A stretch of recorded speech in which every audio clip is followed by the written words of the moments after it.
আমার নাম হচ্ছে অথৈ জাহান নীরা। আব্বুর নাম ইসনাত জাহান, যিনি পেশায় ব্যবসায়ী, আর আম্মু নীলিমা জাহান একজন গৃহিণী। আমার জন্মস্থান সিলেট, আর এখন বর্তমানে থাকি মিরপুর। আমার আম্মুর কাছে তো জানতে পারি ব্যবসার কাজে আব্বু সিলেট যেতে হয়েছিল, আর তখন 2-3 বছরের মতো তারা ওখানেই ছিল। কিন্তু দুজনের জন্মস্থানই আসলে মিরপুর। তো কাজ শেষে আম্মুরা মিরপুর ব্যাক করে। তখন আম্মুর এক বান্ধবীর সাথে তার আবারও দেখা হয়। কলেজ লাইফের ফ্রেন্ডস ছিল তারা। আর আম্মুর সেই বান্ধবীর বিয়ে আম্মুর বিয়ের বছর 2 আগেই হয়েছিল। আর নীরব ভাইয়া তাদেরই সন্তান। কলেজ লাইফের ফ্রেন্ডস হওয়ায় তাদের দেখাটা অনেকদিন পরেই হয়েছিল, তাই পেটের অনেক কথাও জমেছিল। তাই তারা সিদ্ধান্ত নিল যখন তারা এখানে থাকবেই, তাহলে নীরব ভাইয়াদের বাড়ির আশেপাশে বাড়ি নিলেই হয়। এতে করে তাদের প্রায়শই দেখা হবে আর বন্ধুত্বটাও বজায় থাকবে। তারপর আমরা মিরপুরে নীরব ভাইয়াদের বাসার কিছুটা দূরত্বে বাসা ভাড়া নেই, আর বর্তমানে এখানেই আছি। নীরব ভাইয়া আমার 4 বছরের বড়। আমার বয়স 20 হতে চলল, আর সে জবের জন্য ট্রাই করছে। নীরব ভাইয়াকে আমি অনেক আগে থেকেই পছন্দ করি, তবে কখনো বলা হয়নি বলতে কখনো বলিনি বা বলার চেষ্টাও করিনি, কারণ আমি তাকে পছন্দ করলেও সে আমাকে পছন্দ করে না। তার উপর আবার তার প্রাণপ্রিয় গার্লফ্রেন্ড আছে, যাকে সে তার জানের মতো ভালোবাসে। এই নিজ হাত দিয়েই তাকে কত গিফট দিলাম তার হিসেব নেই। পাড়ায় আমাকে আর নীরব ভাইয়াকে দেখে কেউ কখনো খারাপ মন্তব্য করেনি।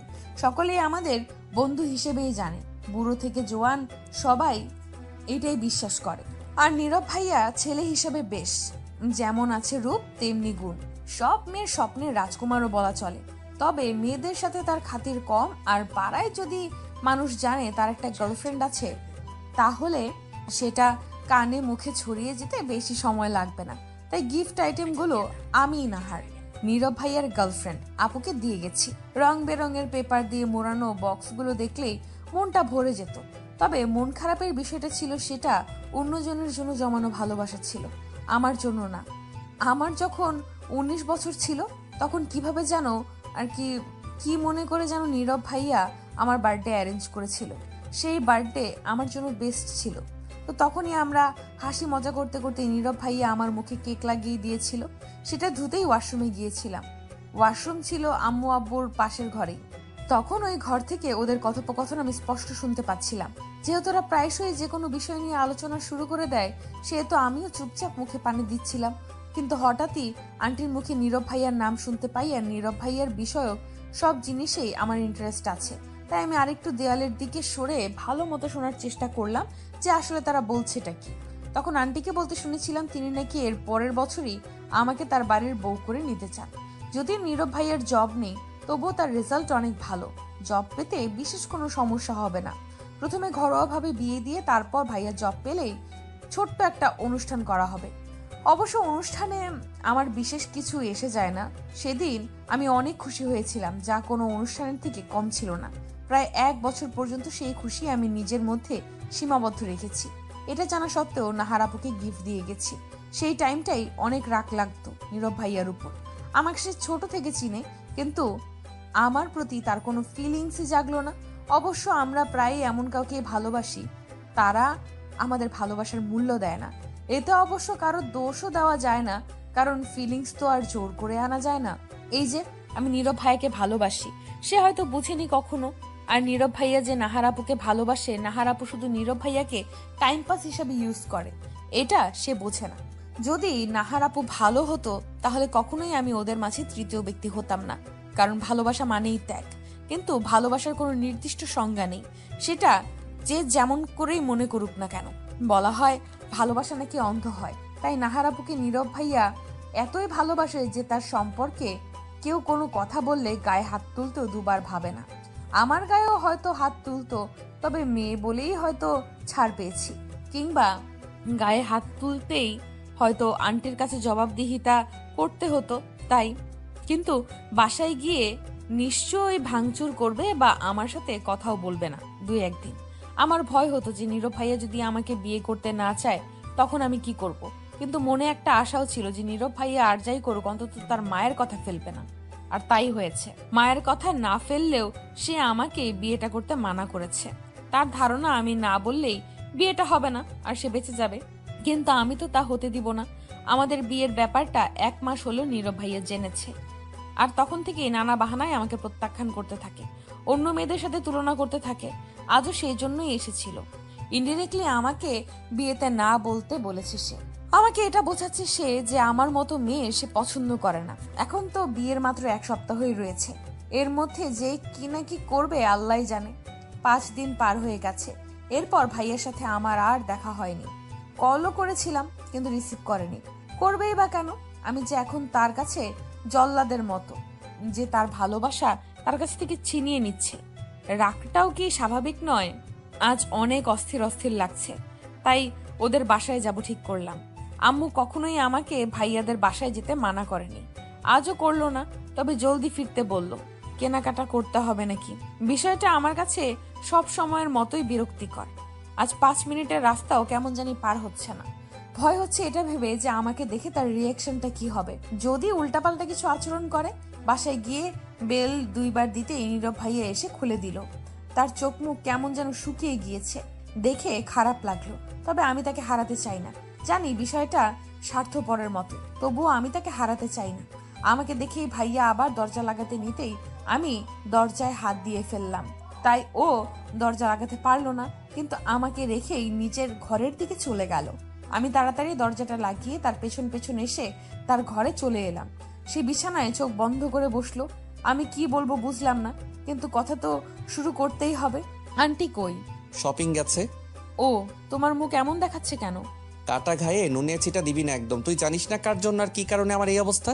ভাইয়া তুমি কেন আমার সাথে এমন করছো? ভাইয়া বলবি না একদম। সম্পর্কগুলো লজ্জা পাবে।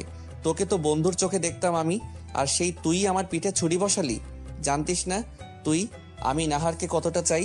তার জন্য প্রত্যেকটা রাত জেগে পড়েছি, রেজাল্ট ভালো করেছি, নিজেকে যোগ্য করে তুলছি যাতে ওর বাবা মা কোনো দিক দিয়ে বলতে না পারে আরে এই ছেলেটা তো আমার মেয়ের যোগ্যই না। বাট অ্যাট লাস্ট তুই কি করলি? বিশ্বাস করো, নাহার আপু তোমাকে ভালোবাসে না। তার অন্য ছেলেদের সাথে রিলেশন আছে। যদি তার সাথে বিয়ে করো তাহলে তোমার জীবন নষ্ট হয়ে যাবে। আমার সম্পূর্ণ কথা শেষ হওয়ার আগে নীরব ভাই আমার গালে চড় বসিয়ে দিল। ওই যে বলেছিলাম না, নাহার আপুর ব্যাপারে কেউ বললে গায়ে হাত তুলতেও 2 বার ভাববে না বা ভাবে না, সেটাই। চড় খেয়ে আমার পুরো গা কাঁপতে লাগলো রাগে। তার এইসব কাজে কি সত্যিটা পাল্টে যাবে? ভালোবাসি বলে আত্মসম্মান নেই নাকি?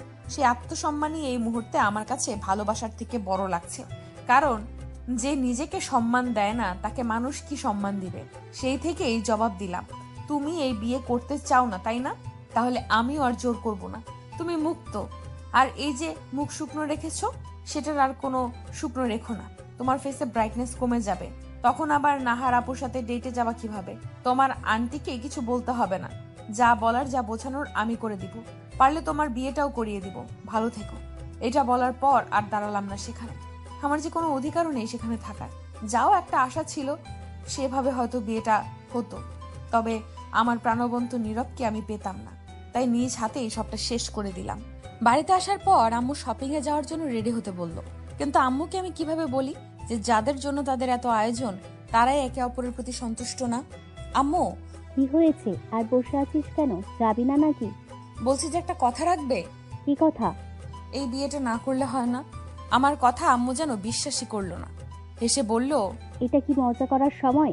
আর যে মেয়ে বিয়েতে খুশি থাকে সে আবার বিয়েতে না করবে কেন? আমি সিরিয়াস আম্মু। আজব, তোর তো বিয়েতে কোনো সমস্যা ছিল না, মতও আছে বলেছিলি। তাহলে এখন এটা বলার মানে কি? আমার এখনো মত আছে, কিন্তু যার সাথে বিয়ে দিতে চাচ্ছ সেই রাজি না। রাজি না মানে? নীরবের কথা বলছিস? নীরব রাজি না কেন? সে তো সবার সামনে মত দিয়েছিল। দিয়েছিল, কিন্তু সেটা শুধুমাত্র আন্টির মন রাখার জন্য। সে অন্য কাউকে ভালোবাসে, আর সে যদি আমাকে শুধুমাত্র অপছন্দ করত তাহলে বিষয়টা মানা যেত। কিন্তু সে অন্য কাউকে চায়, আর সেটা আমাকে বলেছে। আমি যদি এখন কিছু না করি তাহলে সারা জীবন ও আমাকে দোষারোপ করবে। আর এভাবে কি পথ চলা যায় যেখানে অন্য কারো বসবাস?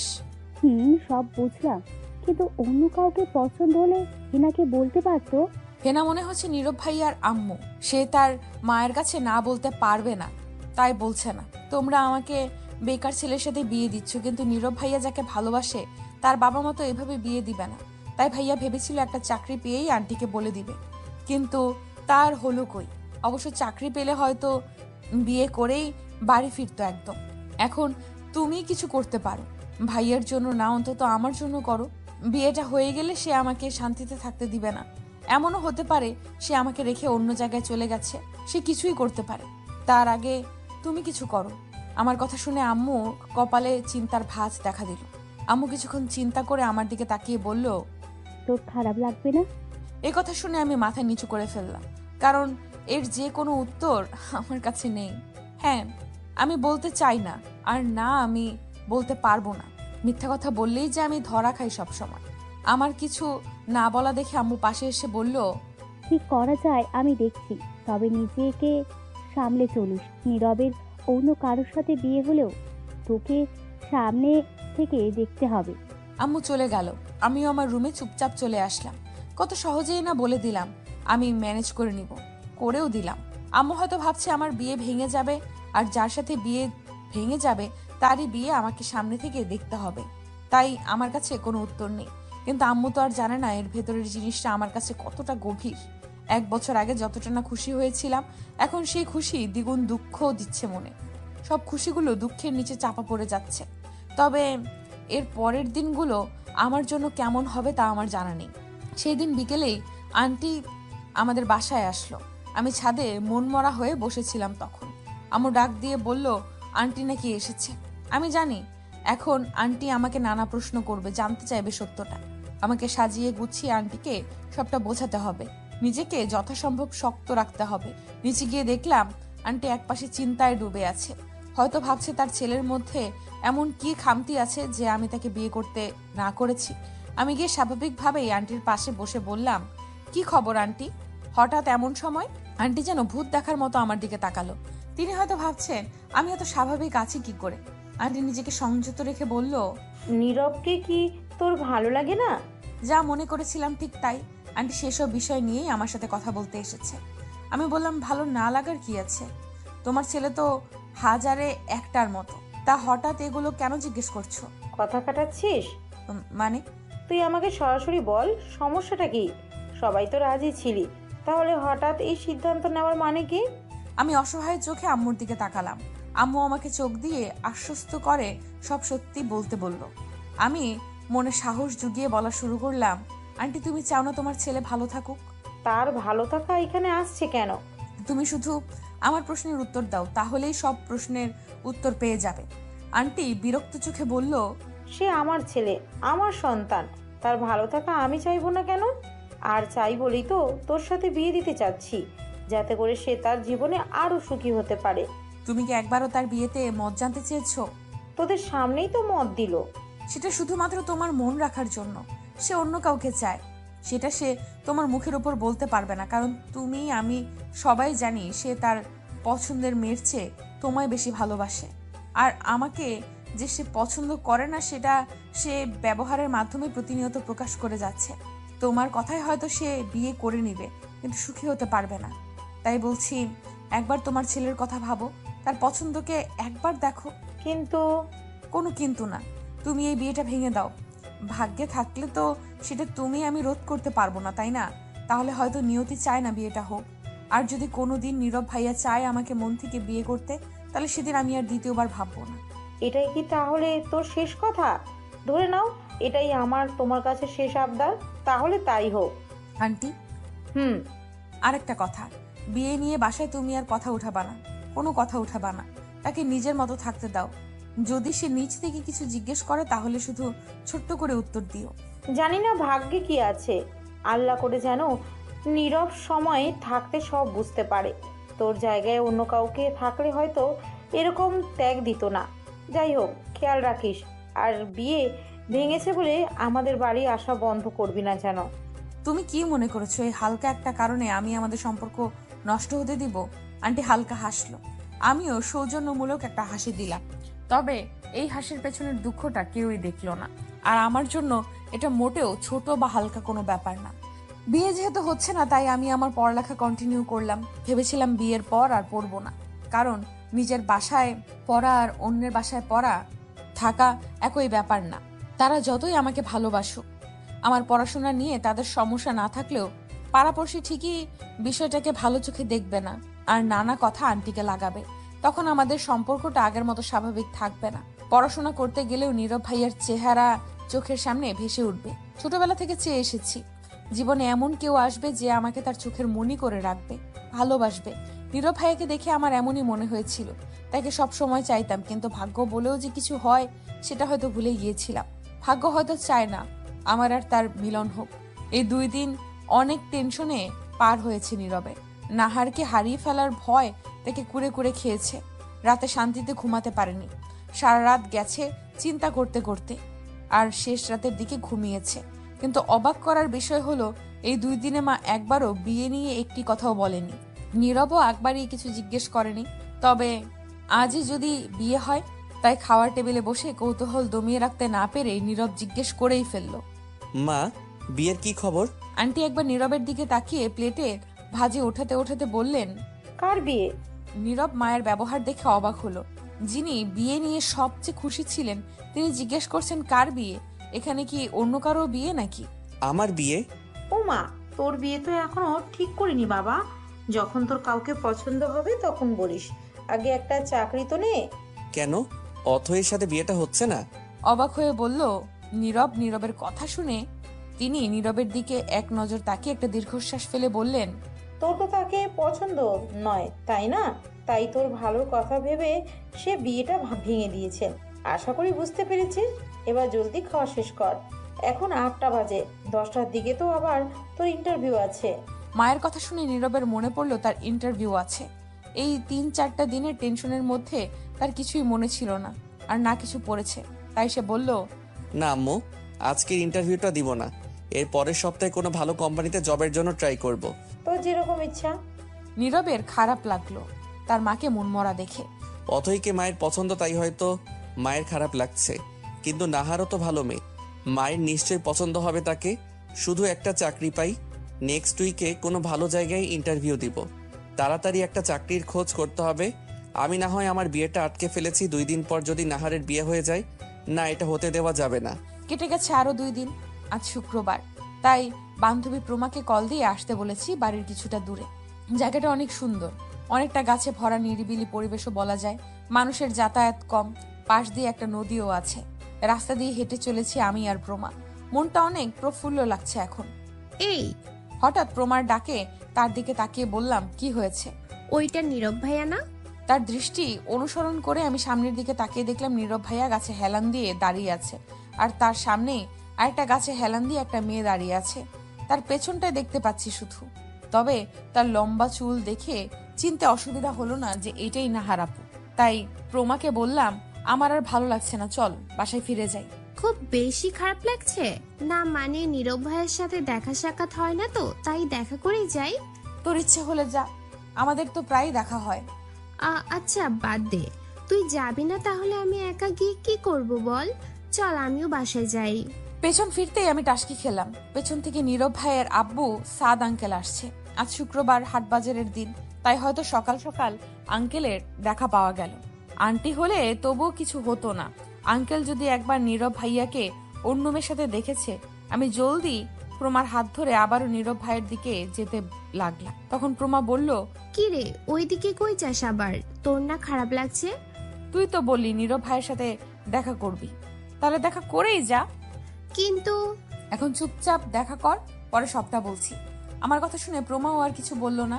আমি নীরবদের সামনে যেতেই তারা অপ্রস্তুত হয়ে গেল। হঠাৎ আমাদের এখানে আশা করেনি। আমি নাহার আপুর দিকে তাকিয়ে বললাম, আপু তুমি একটু দূরে যাও, নীরব ভাইয়ার আব্বু আসছে।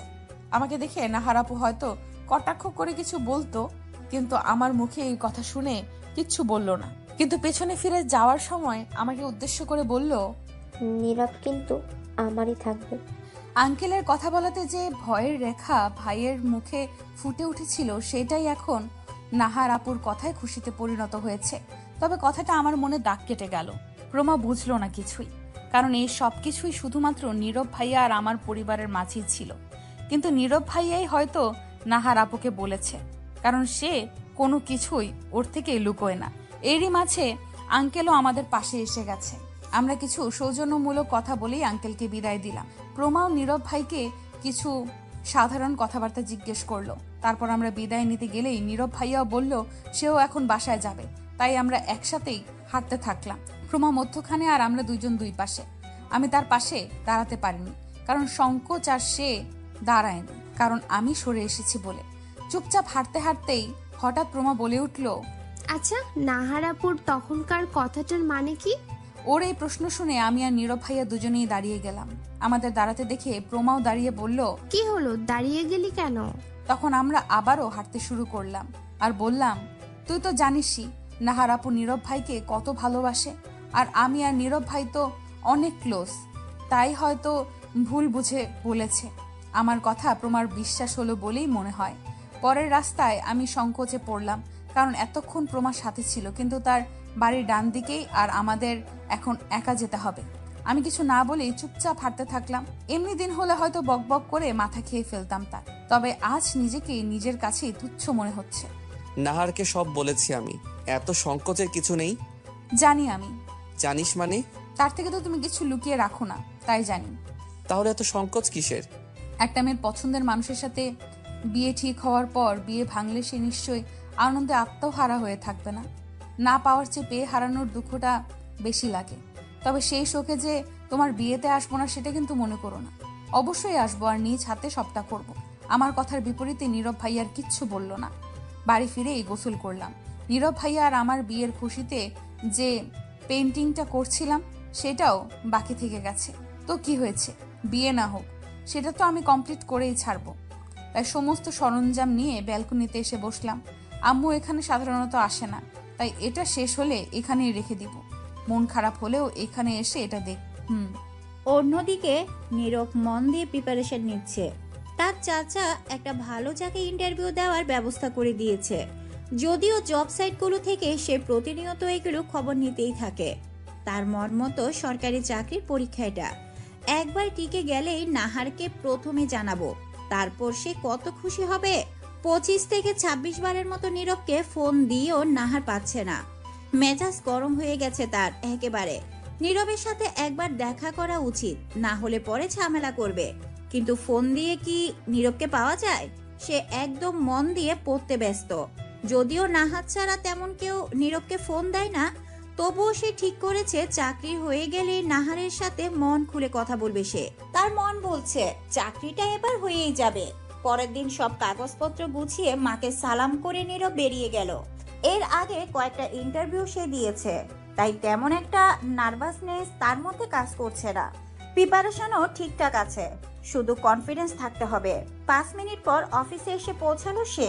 সরকারি অফিসগুলো বুঝি এমনই হয় প্রত্যেকটা, তাই হবে নয়তো কি সরকারি কর্মচারীদের বাড়ি এমনি এমনি বড় বড় হয়? রিক্সা ভাড়া মিটিয়ে ইন্টারভিউ রুমের দিকে এগোলো সে। প্রায় সবাই নার্ভাস, কেউ বা বইয়ে মুখ গুজে আছে। আচ্ছা, এরা কি জানে না পরীক্ষার আধা ঘন্টা আগে থেকে ব্রেনকে রেস্ট দিতে হয়?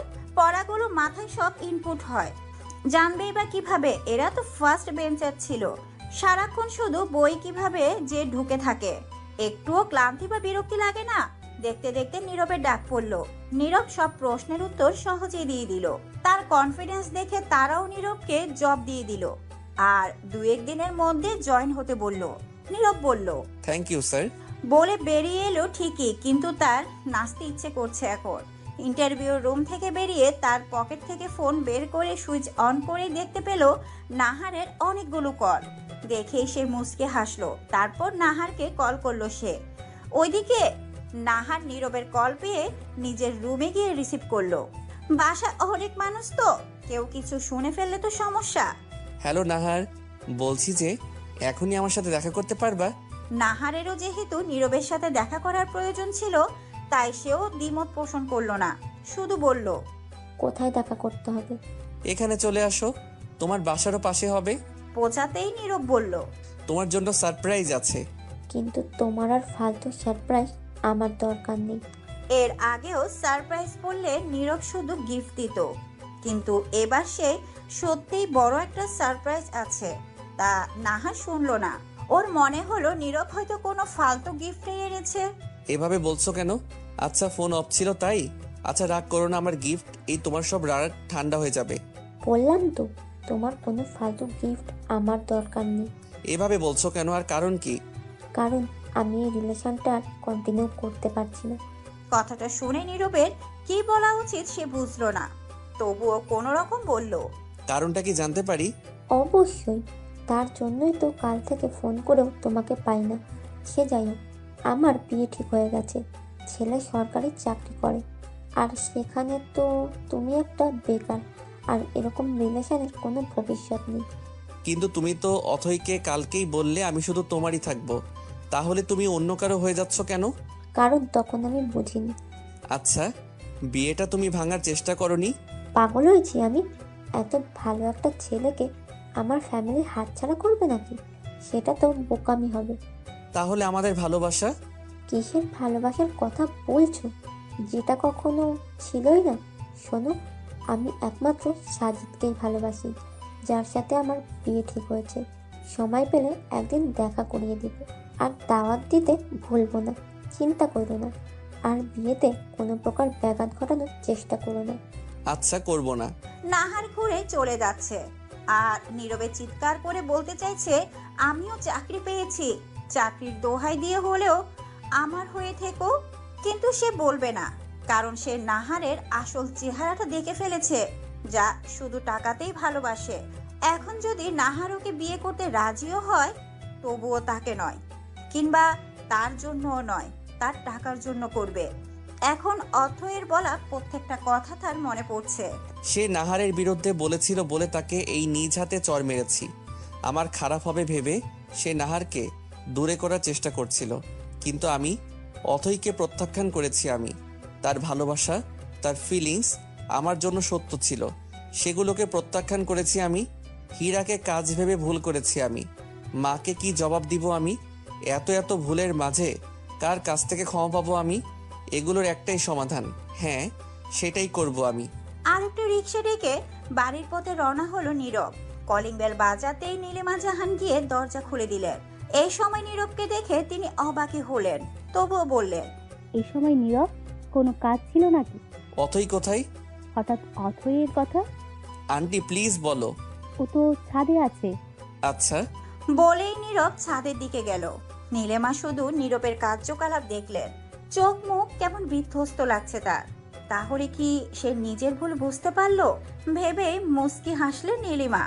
ছাদে বসে দূরের পানে চেয়েছিলাম আমি। ঘরের চার দেয়ালে বন্দি থাকার চেয়ে ছাদে খোলা আকাশের নিচে মৃদু বাতাসও ঢের ভালো। হঠাৎই পায়ের আওয়াজে পেছন ফিরেই নীরব ভাইকে দেখে অবাক হলাম। সে অনেক তাড়াতাড়ি আমার কাছে এসে বলল, অথই, একটা প্রশ্নের উত্তর দিবি? হঠাৎ এসে এই প্রশ্ন শুনে কেমন যেন লাগছে, তবুও বললাম, বলো। আমার যে চাকরি নাই, তবু তুই কেন বিয়ে করতে রাজি হলি?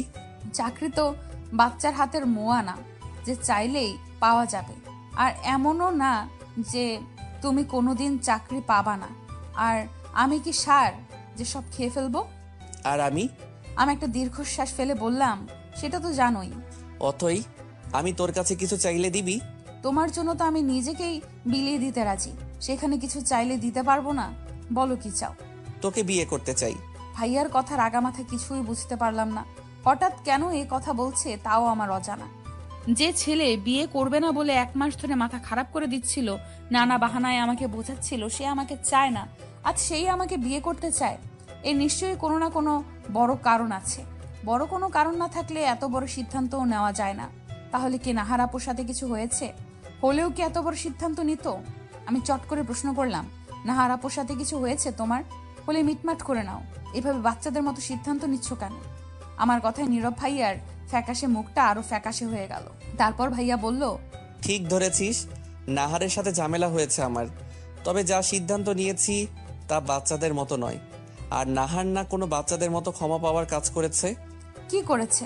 ভাইয়া আমাকে আচমকায় জড়িয়ে ধরে বলল, তোর কথাই ঠিক ছিল অথই, ও আমাকে ঠকিয়েছে। আমি তোকে বিশ্বাস করিনি, তোর ভালোবাসাকে সম্মান করিনি। সবাই যখন নাহারের বিপক্ষে বলতো তখন আমি হাইপার হয়ে যেতাম। একবারও ভাবতাম না যে 1জন বা 2জন হয়তো চাইবে আমরা আলাদা হই, কিন্তু আমার শত্রুগুলো বলতো ও ভালো না, দেখিস তোকে ঠকাবে। আমি বিশ্বাস করতাম না। জানিস, আজ আমি আমার চাকরির খুশিতে ওকে বলতে গেছিলাম, will you marry me? But তার আগেই ও নিজের বিয়ের খবর দিয়ে দিল। ওর ফ্যামিলি থেকে জোর করলে আমি কিছু বলতাম না, বাট ও নিজে রাজি ছিল। একটাবারও বিয়ে আটকানোর চেষ্টা ও করেনি। আর আমাকে কি বলছে জানিস? ওর নাকি সাজিদ নামে আগে থেকে বয়ফ্রেন্ড ছিল, আর ও সরকারি চাকরি করে, আর ও ওকেই বিয়ে করবে। আমি এতটাই স্তব্ধ ছিলাম যে ওকে কিছু বলতেও পারিনি। উল্টে ও আমাকে তার বিয়েতে দাওয়াত করেছে। এর থেকে তো এটাই প্রমাণিত হয় যে ও আমাকে কখনো ভালোই বাসেনি। আমি জানি ও যেই ছেলেকে বিয়ে করবে তার টাকার জন্যই করবে। তারপর ভাইয়া একটু থামলো। আমিও স্তব্ধ হয়ে সবটা শুনলাম। ভালো হয়েছে ভাইয়া, ও সত্যিটা নিজ থেকে জানতে পারলো, নয়তো দেরি হয়ে গেলে কি যে হতো। যাক, দেরি হলেও বুঝতে তো পেরেছে। আমি ভাইয়াকে বললাম, তাহলে কি তুমি আমাকে নাহার আপুর বিকল্প হিসেবে চাচ্ছ? ভাইয়া আমার কাছ থেকে সরে দাঁড়িয়ে চোখের পানিটুকু মুছে কিছুক্ষণ চুপ থেকে বলল, কখনোই না। তোর সাথে ওর তুলনা কখনোই হয় না। তুই আমার ব্যাপারে ভেবে আমাকে চেয়েছিস আর ছেড়েও দিয়েছিস, আর ও আমার ব্যাপারে কখনো ভাবেইনি। তুই তোর মতো আর ও ওর মতো। আমি তোকে তোর মতোই চাই। তুমি তো নাহার আপুকে অনেক ভালোবাসো। সে যদি কোনোদিন তোমার কাছে ফিরে আসতে চায়, তাহলে সেই দিন কি আমার তোমার জীবনের শেষ দিন হবে? কখনোই না। ভুলের ক্ষমা হয়, বিশ্বাসঘাতকতার না। আমি কখনো তোমার ভালোবাসা পাবো? চেষ্টা করব। আমার একটা শর্ত আছে। আমার কথা শুনে ভাইয়া প্রশ্নবোধক দৃষ্টিতে তাকিয়ে রইল। তা দেখে আমি বললাম, তুমি আমার হচ্ছিলে না, আমিও কিছু বলছিলাম না, কিন্তু এখন যেহেতু নিজ থেকে আমাকে চাইছো, তাই আমাকে ভালোবাসতে না পারলেও আমি চাই তুমি আমার হয়েই থেকো। আমাকে বিশ্বাস করো তো? করি, আমি রাজি। তারপর ভাইয়া বলল, এবার আমাকে বিয়ে করা যায় তো? আমি মৃদু হেসে জবাব দিলাম, যায়। তাহলে চল। কোথায়? কাজী অফিস। কাজী অফিসে বিয়ে করব? কেন, সমস্যা আছে? না, কিন্তু সবাইকে না জানিয়ে। সবাই তো রাজি ছিলই, আর আমাদের বিয়েটা তো ওরা দিতই। তাহলে তবুও আম্মুকে সারপ্রাইজ দিব। সেদিন বিয়েতে না করায় আম্মু কষ্ট পেয়েছিল, আর সেই কষ্ট আজ তোকে হঠাৎ বিয়ে করে ঘুচিয়ে দিব। Good idea. তারপর ভাইয়া মৃদু হেসে আমার হাত ধরে সামনে এগোতে লাগলো। আমি শুধু তাকিয়ে রইলাম। ভাইয়া আবারও পেছনে ফিরে আমার দিকে তাকিয়ে দেখলো। আমি হাতের দিকে তাকিয়ে আছি, তাই ধীরে ধীরে ছেড়ে দিল। আমি ওখানেই দাঁড়িয়ে গেলাম। তারপর বললাম, শোনো। ভাইয়া কিছুটা এগিয়েছিল আমার থেকে। আমি ডাকতেই আমার পাশে এসে বলল, কি হলো? আমি তার হাতটা আমার হাতের মুঠোয় নিয়ে মৃদু হেসে বললাম, এইবার চলো। সেও হাসলো, তবে কিছু বলল না। সিঁড়ি দিয়ে নেমে আমরা আমাদের রুমের সামনে আসতেই আমি বললাম, বাসায় কেন? তোর আম্মুকে জানাতে হবে না? জানাতে কেন হবে? জানাবি না? ভাইয়া অবাক হয়ে বলল, জানাবো, তবে ডিরেক্ট বিয়ের পর। আমিও আম্মুকে সারপ্রাইজ দিব। ভালো হবে না? না, ভালোই। কিন্তু হ্যাঁ, তোমার সাথে এখন বেরোচ্ছি এটা বলে যেতে হবে, নয়তো আমাকে আম্মু খুঁজতে খুঁজতে পাগল হয়ে যাবে। একটা মাত্র সন্তান কিনা। দরজায় কয়েকবার টোকা দিতেই আম্মু খুলে দিল। তারপর আমাদের একসাথে দেখে বলল, কি কথা হলো এত? আমি ভাইয়ের দিকে তাকিয়ে বললাম, তেমন কিছু না, তবে এখন আমি বেরোবো ভাইয়ার সাথে। এই অবেলায় কোথায়? সারপ্রাইজ আছে, যাই। আম্মু কিছুক্ষণ চুপ থেকে বলল, তাড়াতাড়ি আসবি, আর নীরব, ওর খেয়াল রেখো, একা যত তিরিং করে। ভাইয়া বিড়বিড় করে বলল, এখন তো আমাকে সারা জীবনে ওর খেয়াল রাখতে হবে। ভাইয়াদের বাড়ির সামনে দাঁড়িয়ে আছি আমি আর ভাইয়া, ও সরি, আমার নববিবাহিত বর আর আমি। তখন তো বললাম ঠিকই যে সারপ্রাইজ দিব, কিন্তু এখন ভয় লাগছে। আর তার কারণ হচ্ছে, আন্টি যদি নীরবকে কোনো কড়া কথা শুনিয়ে দেয়, তাহলে তো ওর খারাপ লাগবে, আর ওর খারাপ লাগবে মানেই আমার খারাপ লাগবে। বেল চাপতেই আন্টি এসে দরজা খুলে দিল। ওড়নায় মুখ মুছতে মুছতে আমার দিকে তাকালেন, হয়তো রান্না করছিলেন। কিরে, তোরা একসাথে? ব্রু কুচকে জিজ্ঞেস করলো, আন্টি, আমাদের কারোর মুখেই কথা নেই। নীরব বলতে চাইছে কিন্তু পারছে না, আর আমি কি বলবো খুঁজেই পাচ্ছি না। আমাদের চুপ থাকতে দেখে আন্টি আবারও একই প্রশ্ন করলেন। এবার নীরব একদমে বলে দিল, আমরা বিয়ে করেছি আম্মু।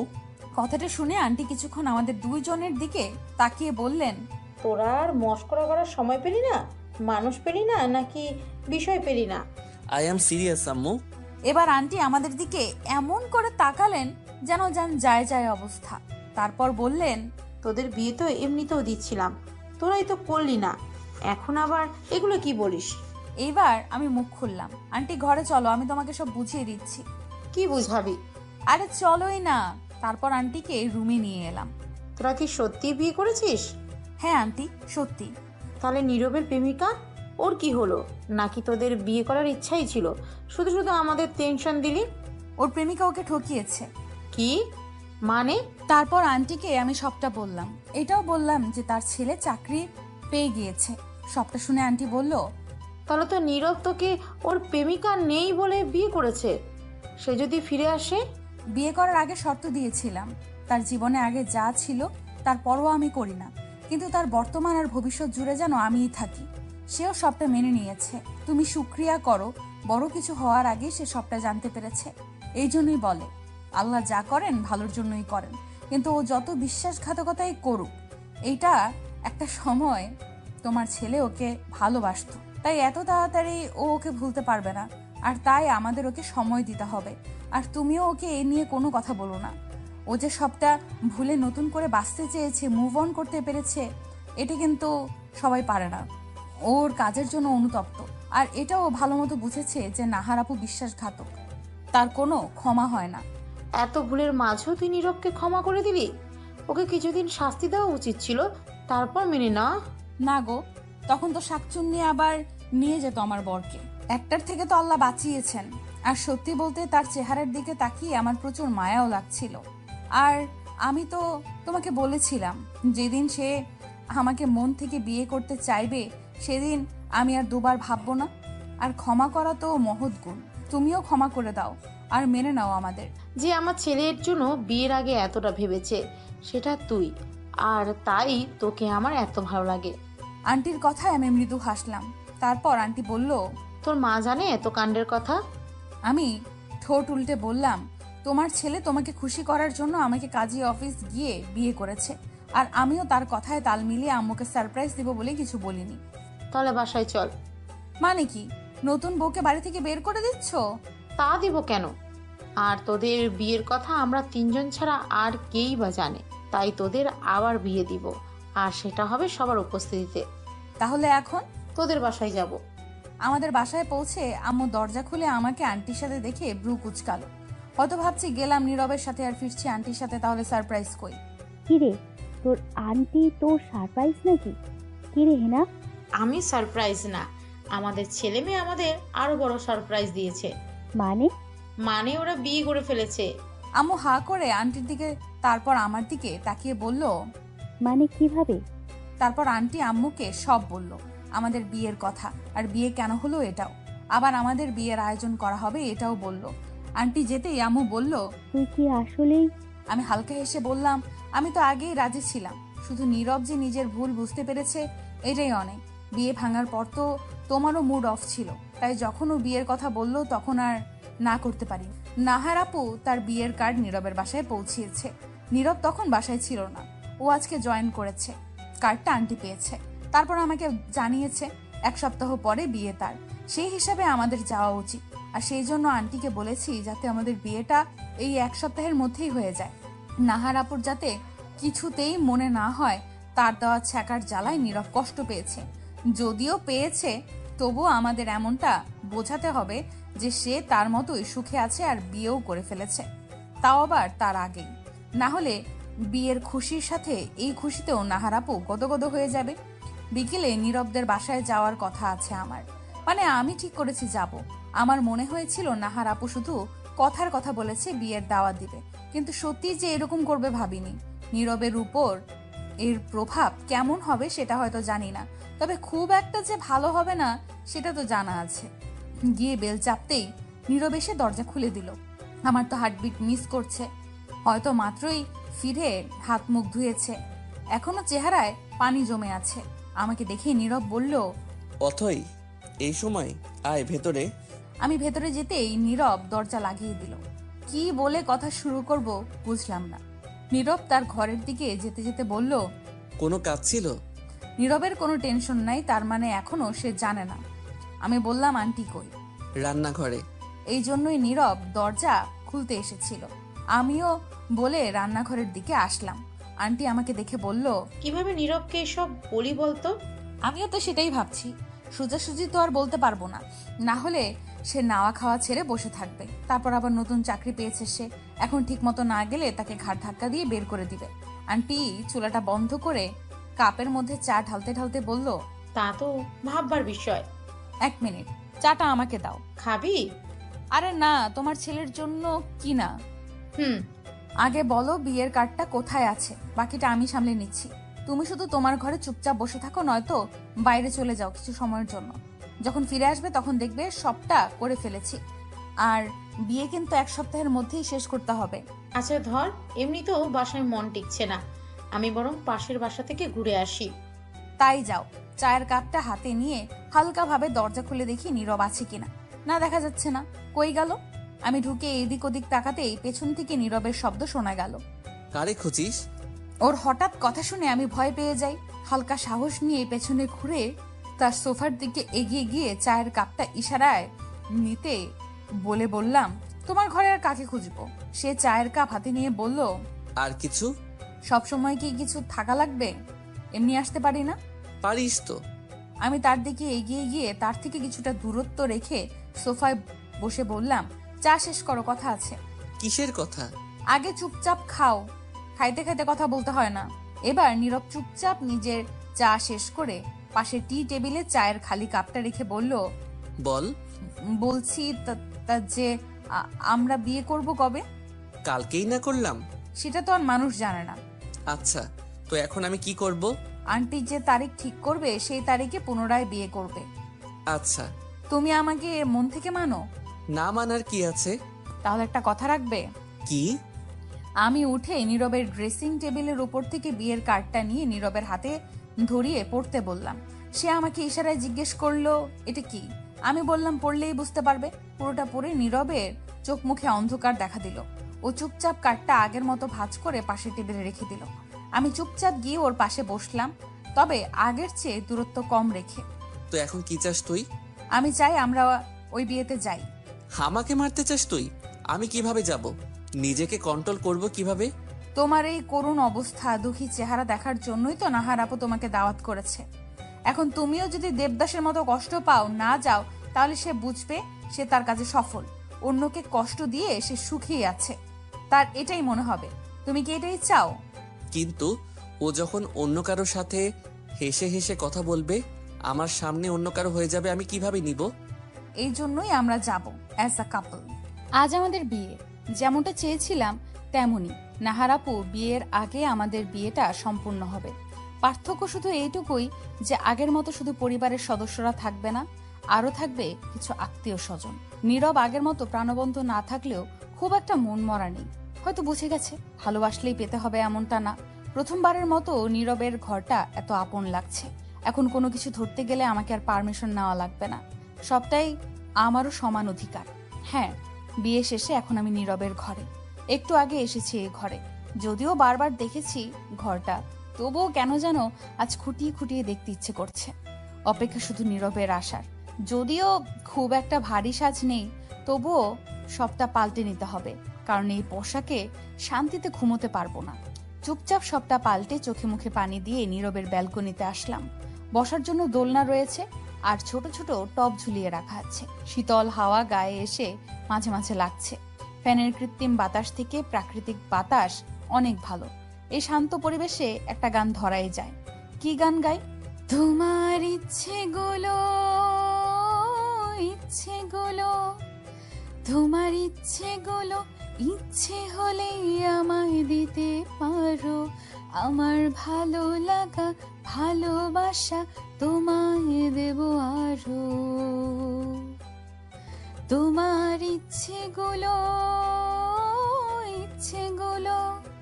তোমার ইচ্ছেগুলো ইচ্ছে হলে আমায় দিতে পারো। আমার ভালো লাগা ভালোবাসা তোমায় দেব আরো। তুমি হাতটা শুধু ধরো, আমি হব না আর কারো। তুমি হাতটা শুধু ধরো, আমি হব না আর কারো। তোমার স্বপ্নগুলো আমার চোখে হচ্ছে জড়ো সরো। তোমার ইচ্ছেগুলো। নীরব কি কখনো চাইবে আমার হাতটা ধরতে? বুক চিরে শুধু দীর্ঘশ্বাসই বেরিয়ে এলো, কারণ এর উত্তর তো আমার কাছে নেই। নীরব যদি মন থেকে ভুলতে চায় তাহলে অবশ্যই পারবে, আমার বিশ্বাস। অবশ্য খারাপ স্মৃতিকে যতদিন মনে রাখা হবে ততদিন দুঃখই দেবে। নীরব এখনো আসলো না। আমি রুমে এসে বসলাম। ড্রেসিং টেবিলের দিকে তাকিয়ে দেখলাম নিজেকে একবার। অতটাও সুন্দরী না আমি, তাই কি নীরব আমাকে প্রত্যাখ্যান করতো? হতেও পারে, আবার নাও হতে পারে। নীরবের সাথে কি আমাকে মানাবে? আয়নার একদম সামনে গিয়ে দাঁড়ালাম আমি।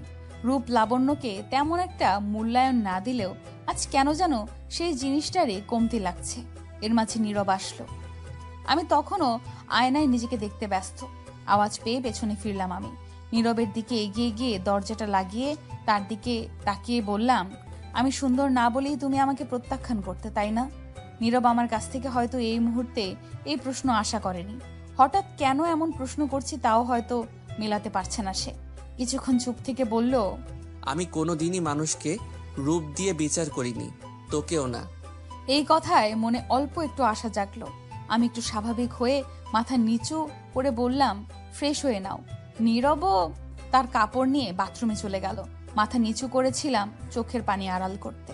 সত্যি বলতে আমি ধরেই নিয়েছিলাম সে আমাকে রূপের জন্য প্রত্যাখ্যান করেছে, আর এটা ভেবেই চোখে পানি এসে গিয়েছিল। বিছানায় গিয়ে চুপচাপ বসলাম আমি। এখন আমার কি করা উচিত? নীরবের জন্য অপেক্ষা নাকি ঘুম চলে যাওয়া? যদিও নীরবের থেকে কিছু আশা করা যায় না, তবুও ভদ্রতার খাতিরে অন্তত জেগে থাকা লাগবে বলে আমি মনে করি। আমার ভাবনার মাঝে মিনিট দুয়েকের পর নীরব বেরিয়ে এলো। আজও মুখমণ্ডলে বিন্দু বিন্দু পানি লেগে আছে। কেমন দেখতে লাগছে তা না হয় বাদই দিলাম, তাই তার দিক থেকে দৃষ্টি নামিয়ে নিলাম। নীরব সোফায় বসে মুখ হাত মুছতে ব্যস্ত। যদিও গরমকাল, তবুও পায়ের কাছে থাকা পাতলা কাঁথাটা গায়ে জড়িয়ে শুয়ে গেলাম। শুইতে তো বাধা নেই, চোখে অস্থিরতা, তবুও চোখ বন্ধই রাখলাম। নীরব বলল, লাইট থাকবে নাকি অফ করব? আমি স্লো ভয়েসে বললাম, লাইট জ্বালানো থাকলে আমার ঘুম আসে না, তাই বন্ধ করে দাও। নীরব লাইট অফ করে আমার পাশেই শুয়ে পড়ল, কোনো বাধা ছাড়াই। তবে কাঁথাটা শুধু নিল না। আমি ভেবেছিলাম কোনো কাণ্ড করবে হয়তো। যাক, ভালোই। সকালে নীরবের অনেক পাশেই নিজেকে পেলাম। স্বাভাবিক ব্যাপার, এক বিছানায় যেহেতু আছি সেহেতু ঘুমের মধ্যে তো আর দূরত্ব বজায় রাখতে পারবো না। আমি নীরবের দিকে এক নজর তাকিয়ে তার দিকে হাত বাড়াতে গিয়েও সরিয়ে ফেললাম। এখন ইচ্ছে থাকলেও এটা সঠিক সময় নয়। আমি চাই সে প্রথম আমাকে স্পর্শ করুক, তাও আবার মন থেকে, কোনো জোর কিংবা দায়িত্ববোধ থেকে নয়। অথই উঠে চলে যেতেই নীরব চোখ খুলল আর মনে মনে বলল, তুই সত্যি আমার জন্য পারফেক্ট অথই। আমি ভুল মানুষকে বেছে নিয়েছিলাম। যতই নাহারের প্রতি আমার ঘৃণা আসুক, আপাতত সেটা ভালোবাসার থেকে কমই দেখতে পাচ্ছি। কারণ একসময় তাকে আমি কতটা চেয়েছি তা শুধু আমিই জানি। যেদিন মনের উপর রাজত্ব করে নাহারের নাম সরাতে পারবো, সেদিন এই মনে শুধু তোর নামই থাকবে। নীরব ঘুমিয়েছিল ঠিকই, কিন্তু ঘুমের মধ্যে কেউ আমাদের দিকে তাকিয়ে থাকলে এমনি এমনি বিরক্ত বোধে চোখ খুলে যায়। এখানে যেহেতু সে একাই নেই, তাহলে অথই তাকিয়ে আছে। তবুও সে চোখ খুলেনি, কারণ চোখ খুললেই অথইকে অস্বস্তিতে পড়তে হতো। অথই ফ্রেশ হয়ে এসে দেখে নীরব উঠে গেছে, তাই সে বলল। কখন উঠেছ? নীরব অথইয়ের দিকে চেয়ে বলল, মাত্রই। ও, উঠে ফ্রেশ হয়ে নাও, তারপর নাস্তা করতে আসো। তোমার অফিস টাইম তো আমি জানি না, আমাকে পরে জানিয়ে দিও এক সময়। এখন আন্টির কাছে গেলাম। অথই চলে গেলে নীরব উঠে বসে, তারপর ফ্রেশ হতে যায়। অফিস টাইম 9টা থেকে শুরু তার। এখন সবে 8টা বাজে। তাড়াহুড়োর কিচ্ছু নেই, সব আরামায়েশে করা যাবে। সকালে গোসল সেরে নেয় নীরব। সারাদিন তো আর সময় পাওয়া যাবে না, যদিও এখন নতুন, তবুও এখন থেকে টাইমলি সব করতে হবে। তাহলে বসের বিশ্বস্ততা হওয়া যাবে আর প্রয়োজনের সময় ছুটি নেওয়া যাবে। কখন প্রয়োজন আসে বলা তো যায় না। খাওয়া দাওয়া, গোসল আর যাবতীয় কাজ শেষে 8টা 40-এর দিকে নীরব বেরিয়ে যায়। অফিস একটু দূরে হওয়ায় অতই তাকে টিফিন এগিয়ে দেয়। নীরবও হাসি মুখে গ্রহণ করে। এই হাসি যেন অথয়ের মনে আনন্দের বন্যা জাগিয়ে তোলে। নীরব যাওয়ার পর আমি সব কাজ আন্টির হাতে হাতে শেষ করে ফেলি। আমাদের মাঝে তেমন একটা ফর্মালিটি নেই। বিয়ের আগে আসলেও আমি আন্টিকে যে কোনো কাজে সাহায্য করতাম, শুধু নীরবের টানে নয়, আন্টির ভালোবাসার টানে। আমরা আমাদের বাবা মায়ের একমাত্র সন্তান হওয়ায় আমার আম্মু যেমন নীরবকে তার ছেলের মতন ভালোবাসেন, তেমনি আন্টিও আমাকে তার মেয়ের মতোই ভালোবাসে। যদি আমাদের সম্পর্কগুলো এরকম না হতো, তাহলে বিয়ে ভাঙার পর পুনরায় বিয়ে হওয়া একটা কল্পনা মাত্র ছিল। সব কাজ শেষে গোসল করে নিলাম। এখন আমার কাজ হচ্ছে শাড়ি পছন্দ করা, নাহার আপুর বিয়েতে পরার জন্য। শাড়ি পরলে একটু বউ বউ ফিলিংস আসবে। নীরব কি পরবে তাহলে? পাঞ্জাবি? শাড়ি পাঞ্জাবি তো এক জোড়ার মতো। নীরবের অনেক পাঞ্জাবি দেখেছি আমি। তার পাঞ্জাবিগুলো ছিল দোকানের কালেকশনের মতো, একদম ইউনিক। তাহলে আমাদের মিলিয়ে পড়তে হবে। আহা, কি একটা ফিলিং। কালার সিলেক্ট করা আমার কাজ না। সে কখন থেকে একটার সাথে একটা মেলানোর চেষ্টা করছি, কিন্তু মিলছেই না। না, মিলছে না বললে ভুল হবে, আমি মেলাতে পারছি না। সম্পূর্ণ না মিললেও হালকা একটু মিল পাচ্ছি, তবে সেটাও মনে ধরছে না। সুতরাং নীরবকে নির্বাচন করে দিতে হবে বলে আমি মনে করি। সব কাজ শেষে আন্টি একটু শুয়েছিল, আমিও ঘরে ছিলাম। ড্রেস চুজ করতে গিয়ে খাওয়া দাওয়া করিনি, তাই আন্টিকে ডেকে আমি আর আন্টি খেয়ে নিলাম। নীরবের বিকেলে আসার কথা, তবে আরো দেরি হতে পারে। বিকেলে নীরব আসলে আমি দরজা খুলে দেই। নীরব ঢুকতেই তার প্রথমে অথৈর দিকে চোখ পড়ল। ও অথৈকে চিনতেই পারেনি। পা থেকে মাথা পর্যন্ত একবার দেখে নিল সে, কারণ আজ অথৈ শাড়ি পরেছে, মিষ্টি কালারের শাড়ি। কালো সম্ভবত পরেছিল, তবে সেভাবে দেখা হয়নি। দেখবেই বা কিভাবে? চারিদিকে তেমন মানুষ না থাকলেও যে খুব কম মানুষ ছিল তাও না। সেই অবস্থা যদি নতুন বউয়ের দিকে সে তাকিয়ে থাকে, তবে নিতান্তই তাকে লজ্জায় পড়তে হতো। আর যাই হোক, মুরব্বীদের সামনে তো আর বউ দেখতে পারবে না। তারপর আবার কাল যখন সে রুমে আসলো, তখনও অতই চেঞ্জ করে ফেলেছিল। আবার রুমে আসতেই সব উদ্ভট প্রশ্ন তার মাথা হ্যাং করে দিয়েছিল, তাই তাকে একটু দেখা হয়নি। এভাবে দাঁড়িয়ে থাকতে দেখে অথই নীরবকে উদ্দেশ্য করে বলল, কি হলো, ভেতরে আসো। তা শুনে নীরব ভিতরে এলো। হাত মুখ ধুয়ে বেরিয়ে আসতে অথই বলল, কিছু খাবে এখন? তুই আমাকে যেভাবে খাওয়াচ্ছিস ওভাবে খেতে থাকলে তো বেলুন হয়ে যাব। আমি ভেবে পাচ্ছি না আমি ওকে বেশি খাওয়ালাম কখন। আরে বেশি দূরে থাক, আমি ওকে খাওয়ালামই কখন? আসলামই তো কালকে। আমাকে চুপ থাকতে দেখে নীরব বলল, কি রে চুপ করে গেলি যে? না, ভাবছি তোমাকে কখন খাওয়ালাম। সকালে যে দুপুরের জন্য টিফিন দিলি, অতগুলো তো গরু খায় না। তা শুনে আমি বললাম, ও এক বেলাতেই কাতর হয়ে গেলে তা নিজে খেতে পারো না সেটাই বলো, খামোখা গরুর উপর দোষ দিচ্ছ কেন? অপমান করছিস? অপমান করার মতো কিছু বলেছি? নীরব মুখ বাঁকিয়ে আবারও ঘরে চলে গেল। আমি গেলাম আন্টির কাছে। নীরব কিছু নাই খাইতে পারে, আন্টি তো খাইতেই পারে, কিন্তু কেউই কিছু খাইলো না, তাই আমি রুমে চলে আসলাম। নীরব তখন বলল, আম্মু খেয়েছে দুপুরে? তোমার কি মনে হয় না খাইয়ে রাখছি? নীরব বই পড়ছিল তখন একটা। আমার কথা শুনে আমার দিকে চেয়ে বলল, সহজ একটা কথা জিগাইলাম, সহজ করে উত্তর দিতে পারোস না? না, পারি না। যোগ রুটে। আপনি আগে কে করছে? চুপ করে আমাকে একটু সাহায্য করলে খুশি হতাম। নীরব ব্রু উঁচিয়ে জিজ্ঞেস করলো, কি? আপনার জন্য নীল ড্রেস পছন্দ করছি, কালকে পরবেন? কাল? ও, পড়াই যায়। ঢং এমন মনমরা হয়ে বলছে যেন সব দুঃখ ওনারই। নীরব ভ্রু কুচকে কিছু বলতে নিবে, তার আগেই আমি বললাম, হইছে, এখন আপনার প্রেম কত গাঢ় ছিল, কত ভালোবাসা ছিল, ইউ নিড টাইম, এগুলো বলতে শুরু করে দিবেন না। এমনিতেই মেজাজ খারাপ বলেই আমি চলে আসলাম। নীরব অথয়ের কথায় হা হয়ে শুনল পুরাটা। যতগুলো কথাও বলছে তার মধ্যে একটা কথাও আমি মনের মধ্যেও আনিনি। এখন আর ও যা ঝাড়লো, বাপরে বাপ, নাহারকে মনে করার টাইমই পাবো না আমি। অবশ্য মনে করতে চাইও না। যতগুলো কথা ঝেড়ে এলাম ততগুলোর একটাও আমার মনের কথা ছিল না, রাগও ছিল না। শুধু এখন উল্টা কোনো রিয়াকশন না দেখায় তাহলেই হবে। সন্ধ্যা তো হয়ে আসলো, ছাদের দরজা লাগিয়ে আসতে হবে, তারপর হয়তো নাস্তা বানাতে হবে। এই টাইমে নীরবদের বাসায় কোনোদিন আসলে দেখতাম আন্টি নাস্তা বানাচ্ছে। কারণটা নীরব, ও বেশিরভাগ সময় রাতের খাবার খায় না, আন্টি বলেছিল। এখন না খাইয়ে তো রাখতে পারবে না, তাই নাস্তা বানাতো। এখন তো সে চাকরি করে, সারাদিন খাটে, তাহলে নিশ্চয়ই ওর খাওয়ার কথা জিজ্ঞেস করে নিতে হবে।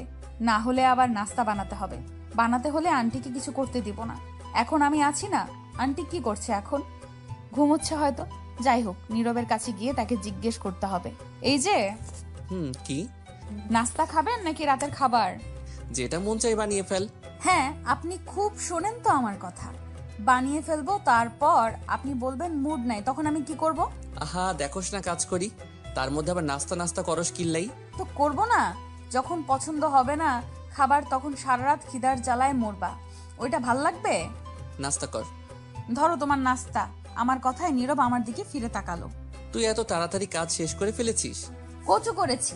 কাজের মধ্যে এত কিসের ব্যস্ততা তোমার? 2 ঘন্টা হয়েছে আমার যাওয়া, সব কাজ শেষে তারপর এসেছি, আর বলে তাড়াতাড়ি। ঠিক মতো সময় দেখে বলো। ঘড়ির দিকে তাকিয়ে নীরব আমার দিকে তাকালো। আমার দিকে না তাকিয়ে খাবার শুরু করো, তারপর ঘুমাও। আম্মু, নামাজ শেষে খাবেন। তোমার তো এগুলো খেয়াল থাকে না। কাজের জন্য শুনিনি আজাদ, তাই বলে তো তুইও ডাক দিসনি। বলে আর দেরি না করে হাত ধুতে গেল। আমিও কিছু বললাম না। সত্যি আমার উচিত ছিল তাকে ডেকে দেওয়া। আমিও অজু করে নামাজ পড়ে নিলাম। নীরব খাওয়া দাওয়া শেষ করে নামাজ পড়তে বসলো। আমি খেয়ে রুমে আসার পর দেখলাম রুম অন্ধকার। লাইট জ্বালিয়ে দেখলাম নীরব ঘুমিয়ে গেছে। ও আজ সত্যিই ক্লান্ত ছিল হয়তো। লাইটটা নিভিয়ে ডিম লাইট জ্বালিয়ে আমিও তার পাশে আসলাম। তার দিকে ফিরে শুয়ে পড়লাম। কতক্ষণ তাকিয়েছিলাম জানি না, ওইভাবেই ঘুমিয়ে গেছি। সকালে নীরবের আগেই ঘুম থেকে উঠলাম। তাকে আর আন্টিকে নামাজের জন্য জাগিয়ে নিজেও নামাজ পড়লাম। নামাজ শেষ করে আন্টি আবারও শুয়ে পড়লেন, আর নীরবও। আমি শুধু নীরবের ব্যালকনিতে এসে দাঁড়ালাম। সকালের আকাশ বাতাস দুইটাই আমার কাছে অধিক প্রিয়। কিছুক্ষণ ওভাবে থাকার পর রান্নার কাজে লেগে পড়লাম। নীরব ঘুমানোর খানিক পরেই জেগে গেছিল। তারপর সেও হাঁটতে বেরিয়েছে। আমার রান্নার মাঝে আন্টিও এসে যোগ দিয়েছেন। নীরব ফিরে আসলে আমরা একসাথে নাস্তা করি। নীরব বেরিয়ে যায় তার কাজে। আজ সে জলদি আসবে, অর্থাৎ হাফ টাইম বলা যায়। আম্মুর সাথে আজ দেখা করতে যাব। আমার কিছু প্রয়োজনীয় জিনিসপত্র বাসায় আছে, সেগুলো নিতে হবে। আন্টিকে বলে বাড়ির উদ্দেশ্যে রওনা দিলাম। যদিও রাস্তাটা লম্বা নয়, তবুও পথিমধ্যে নাহার আপুর দেখা মিলল। যদিও বিষয়টা কাকতালীয়, আমি তাকে এড়িয়ে যেতে চাইলে সে আমার সামনে এসে দাঁড়ালো। এতে আমার বিরক্তি লাগলেও বুঝলাম সে আমাকে কিছু বলতে চায়। সে আমাকে ভালো মন্দ জিজ্ঞেস করার আগেই বলল, তোমার ভাই কোথায়? ওর এই প্রশ্নে আমি রীতিমতো ভেবাচাকা খেয়ে গেলাম। এতদিন ধরে ও আমাকে জানে, অথচ আমার যে কোনো ভাই বোন নেই এইটা কেউ জানে না, নাকি অন্য কিছু বলতে চাইছে। আমি নাহার আপুর দিকে তাকিয়ে বিরক্তি ভাব বজায় রেখেই বললাম, আমার কোন ভাইয়ের কথা বলছেন আপু? আমার তো কোনো ভাই বোন নেই আপু। না নিজের আর না কোনো কাজিন ব্রাদার। আমার যা আছে সব সিস্টার। আমার কথায় নাহার আপু হাসি হাসি মুখে জবাব দিল, কেন? তোমার নীরব ভাই সারাক্ষণ তো তাকেই ভাই ভাই ডাকলো, তাহলে ভাই থাকবে না কেন? নাহার আপুর কথায় অনেক রাগ হলো আমার। নীরবকে ভাই ডাকতাম ঠিক, কিন্তু ভাই মানতাম না। এটা তো ভালো মতোই জানে। আর এখন কিনা এই মেয়ে আসে আমার জামাইকে ভাই বানাতে। এর কি লজ্জা নেই? প্রথমে প্রেমের নাটক করে, তারপর আবার নিজের বিয়েতে সে ছেলেকে দাওয়াত দেয়, আবার এখন খোঁজ খবর নিতে আসে। আমি তবুও বললাম, তোমার কি লজ্জা নেই? তুমি কি অবস্থা করেছো তার তা তুমি জানো, এখন আবার তার খোঁজ খবর নিতে আসো কেন? খোঁজ খবর তো নেওয়াই লাগে। তাকে বিশেষভাবে দাওয়াত করেছে কিনা, সে যদি না আসে আমার তো খারাপ লাগবে। আমি মুচকি হেসে বললাম, চিন্তা করো না, সে আসবে আর তোমার জন্য সারপ্রাইজ নিয়ে আসবে। এখন যাই। আচ্ছা? কেমন সারপ্রাইজ? চিন্তার সাথে জবাব দিল নাহার আপু, তোমাদের কল রেকর্ডস। বলেই একটা হাসি দিয়ে চলে আসলাম। আমার ঘরের ব্যালকনিতে বসে আছি। পেন্টিংটার মতো যদি সত্যি নীরব আমার সব বিপদে ধরে ফেলতো। পেন্টিংটাই মূলত আমি আমার জন্মদিনের দিনকার কিছু মুহূর্ত এঁকেছি। সেখানে সবার সাথে ধাক্কাধাক্কি করতে গিয়ে নাহার আপু পড়ে যাওয়া ধরলে নীরব ধরে ফেলেছিল, কারণ সে আপুর পাশে দাঁড়িয়েছিল। সবাই তখন এটা দেখে তালি দিয়েছিল। বিষয়টা নীরব নাহার আপুকে ধরেছে তাই বলে নয়, কারণ ওরা যে রিলেশনে আছে সেটা হয়তো আমিই জানতাম। বিষয়টা অনেকটা সিনেম্যাটিক বলে সবাই তালি দিয়েছিল। এখন সেই জায়গায় নাহার আপুকে না আমি নিজেকে আঁকছি। হোক কল্পনায়, তবুও ভালো লাগে। আম্মুর সাথে কিছুক্ষণ কথা বলে দুপুরের দিকে বাসার উদ্দেশ্যে রওনা হলাম। বাসায় এসে গোসল সেরে নীল শাড়ি পরলাম। মেকআপ বরাবরই পছন্দ না আমার। ভেজা চুলগুলোকে হালকা ডিজাইন করলাম। চুড়ি যদিও পছন্দ না, তবুও পরলাম। কানের দুলগুলো চেঞ্জ করছিলাম, তখনই মনে হলো পেছনে কে যেন আসলো। আমি পেছন ফিরে দেখলাম নীরব দরজার পাশে এসেছে। এখনো জুতা খোলায় ব্যস্ত সে। আমাকে খেয়াল করেনি হয়তো। আমি গিয়ে তার সামনে দাঁড়ালাম। সেও উপরে তাকিয়েই নীরবের কাছে মনে হচ্ছে তার স্বপ্নে দেখা সেই পরী মনে হয় তার সামনেই এসেছে, যাকে সে কল্পনা করত। আজ সে বাস্তবে দাঁড়িয়ে। নীল শাড়ি, নীল কাচের চুড়ি, খোলা চুল, মুখে কোনো কৃত্রিমতা নেই, যা আছে সবটাই প্রাকৃতিক সৌন্দর্য। কিন্তু অথৈ এসব জানলো কিভাবে? কি হলো? ওইভাবে কি দেখো? অথৈয়ের কথায় নীরব ভাবনা ছেড়ে বাস্তবে এসে বলল, খুব সুন্দর লাগছে তোকে। অথৈ যেন বিশ্বাসই করতে পারছে না। এটাই কি নীরব বলল? কি বললে আবার বলো? এখন নীরবের মনে হচ্ছে কথাগুলো বলে সে ভুল করেছে। এখন অথৈ তার মাথা খাবে। তবুও সে একটু সাজিয়ে গুছিয়ে বলল, বললাম যে নীল শাড়ি আর নীল চুড়ি আমার ভীষণ পছন্দ, তাই এগুলো ভালো লাগছে। নীরবের কথা শুনে অথয়ের মুখটা অন্ধকার করে বলল। ও, ফ্রেশ হয়ে নাও। অথয়ের কথা শুনে নীরব আর দেরি না করে চলে গেল। নীরব যাওয়ার পর অথয় হালকা হাসলো, এটা ভেবে যে ইনডাইরেক্টলি সে তাকে সুন্দর বলেছে। তারপর ওয়াশরুমের দিকে এক নজর চেয়ে সে নীরবের ডায়েরিটা হাতে নিল। এটা সে বাসরাতে যখন সম্পূর্ণ ঘর খুঁটিয়ে খুঁটিয়ে দেখছিল তখন নীরবের ড্রয়ার থেকে পেয়েছিল। ডায়েরিটাও নীল রঙের। নীরবের প্রায় সবকিছু আকাশি বা নীল রং। এর থেকে প্রমাণ পাওয়া যায় নীল রংটা নীরবের পছন্দ। একজন ব্রিলিয়েন্ট স্টুডেন্ট হওয়ায় নোটস আর ডায়েরি থাকাটা খুব সাধারণ ব্যাপার। তবে বেশিরভাগ নোটস যেগুলো কাজের সেগুলো হয়তো বইয়ের সেলফে আছে, নয়তো টেবিলের উপর, কিন্তু এটাই ড্রয়ারে রাখা, তাও আবার যত্ন সহকারে। প্রেম কাহিনী তো নীরব লিখবে না, কারণ যারা নিজের মনের ভাব কারো কাছে প্রকাশ করতে পারে না কিংবা একতরফা ভালোবাসা হয় তারাই বেশিরভাগ ডায়েরি লিখে বলে অথই মনে করে। কিন্তু ডায়েরিতে লিখেও কি কোনো লাভ তো হয় না। সে যাই হোক, যদি এটা প্রেম না হয় তাহলে কি নিয়ে এখানে লেখা আছে সেটা জানার প্রবল আগ্রহ জাগে তার মনে। আর তখনই ধীরে ধীরে জানতে পারে নীরবের কাল্পনিক সেই মেয়ের কথা।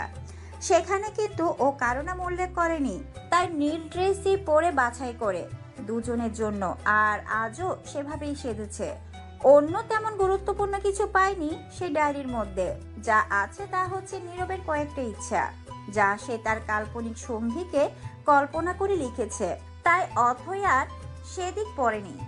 সে চায় নীরব নিজ থেকে তাকে নিয়ে সেই ইচ্ছাগুলো পূরণ করুক, আর অথই বরাবরের মতে মুক্ত হয়ে তা উপভোগ করুক। তার মনে হচ্ছে দিনটি বেশি দূরে নয়।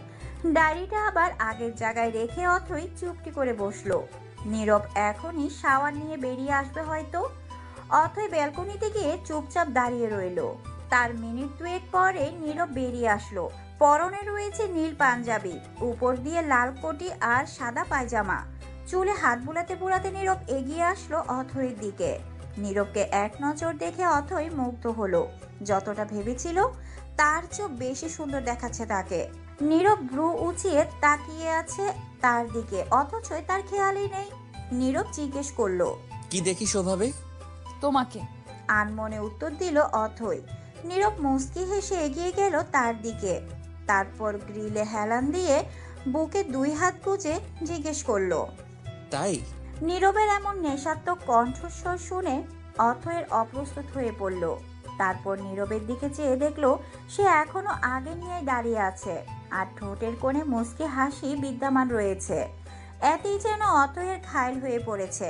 তাই চট করে সে অন্যদিকে ফিরে বলল, এখানে দাঁড়িয়ে আছো কেন? অনুষ্ঠান শেষ করে যাওয়ার ইচ্ছা আছে নাকি? বলেই ঘর থেকে বেরিয়ে আসলো আর স্বস্তি নিঃশ্বাস ফেললো। আর একটু পর নীরব ঘর থেকে বেরিয়ে আসলো। চুলগুলো সেট করে এসেছে সে। দুজনে মিসেস হিয়ার থেকে বিদায় নিয়ে বেরিয়ে পড়লো। ঠিকানা অনুযায়ী নাহারের বাসা বেশি দূরে নয় বলে দুজনেই একটা রিক্সা নিল। পাশাপাশি দুজনে রিক্সায় বসে আছে, কারোর মুখে কোনো কথা নেই। অথয়ের পিঠ পর্যন্ত ছড়ানো কেশগুলো বারংবার নীরবের মুখ স্পর্শ করছে। এতে নীরবের বিরক্ত লাগছে না, বরং ভালোই লাগছে। শ্যাম্পু আর চুলের গ্রান যেটাই হোক নীরবের কাছে ভালো লাগছে। অথয়ের মুখের সামনে বারবার চুল চলে আসায় সেই সরাতে সরাতে বিরক্ত হয়ে গেছে। হয়তো চুল ছেড়ে আসতেই হতো না, এই ধারণা ওর মনে রিপিট হচ্ছে। তখনই তার ঘাড়ে সেই শীতল স্পর্শ অনুভব করে। চট করে বাম দিকে ফিরে দেখে নীরব ওর দুই পাশের চুলগুলো সব পেছনে আনছে।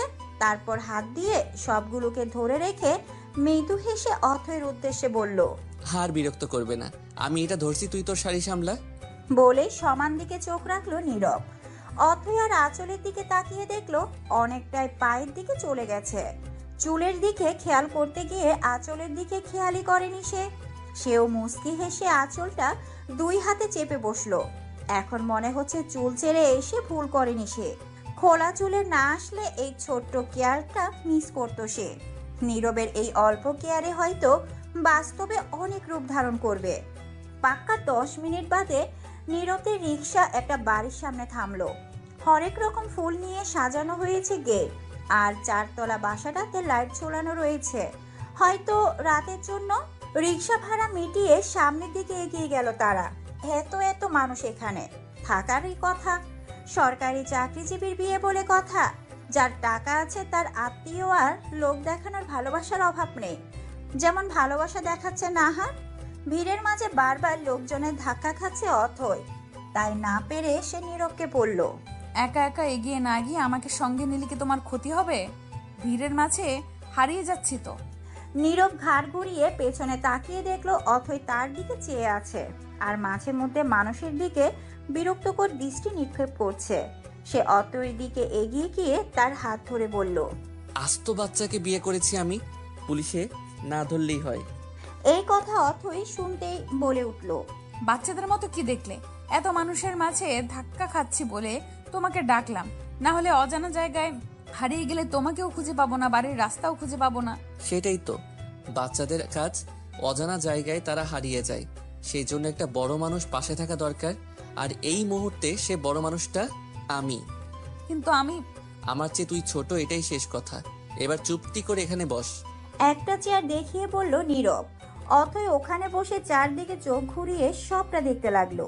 সামনে নাহার তার বরের সাথে মহা খুশির সাথে কথা বলছে। নীরবের সাথে কথা বলছিল বলে সে ওদের খেয়ালই করেনি।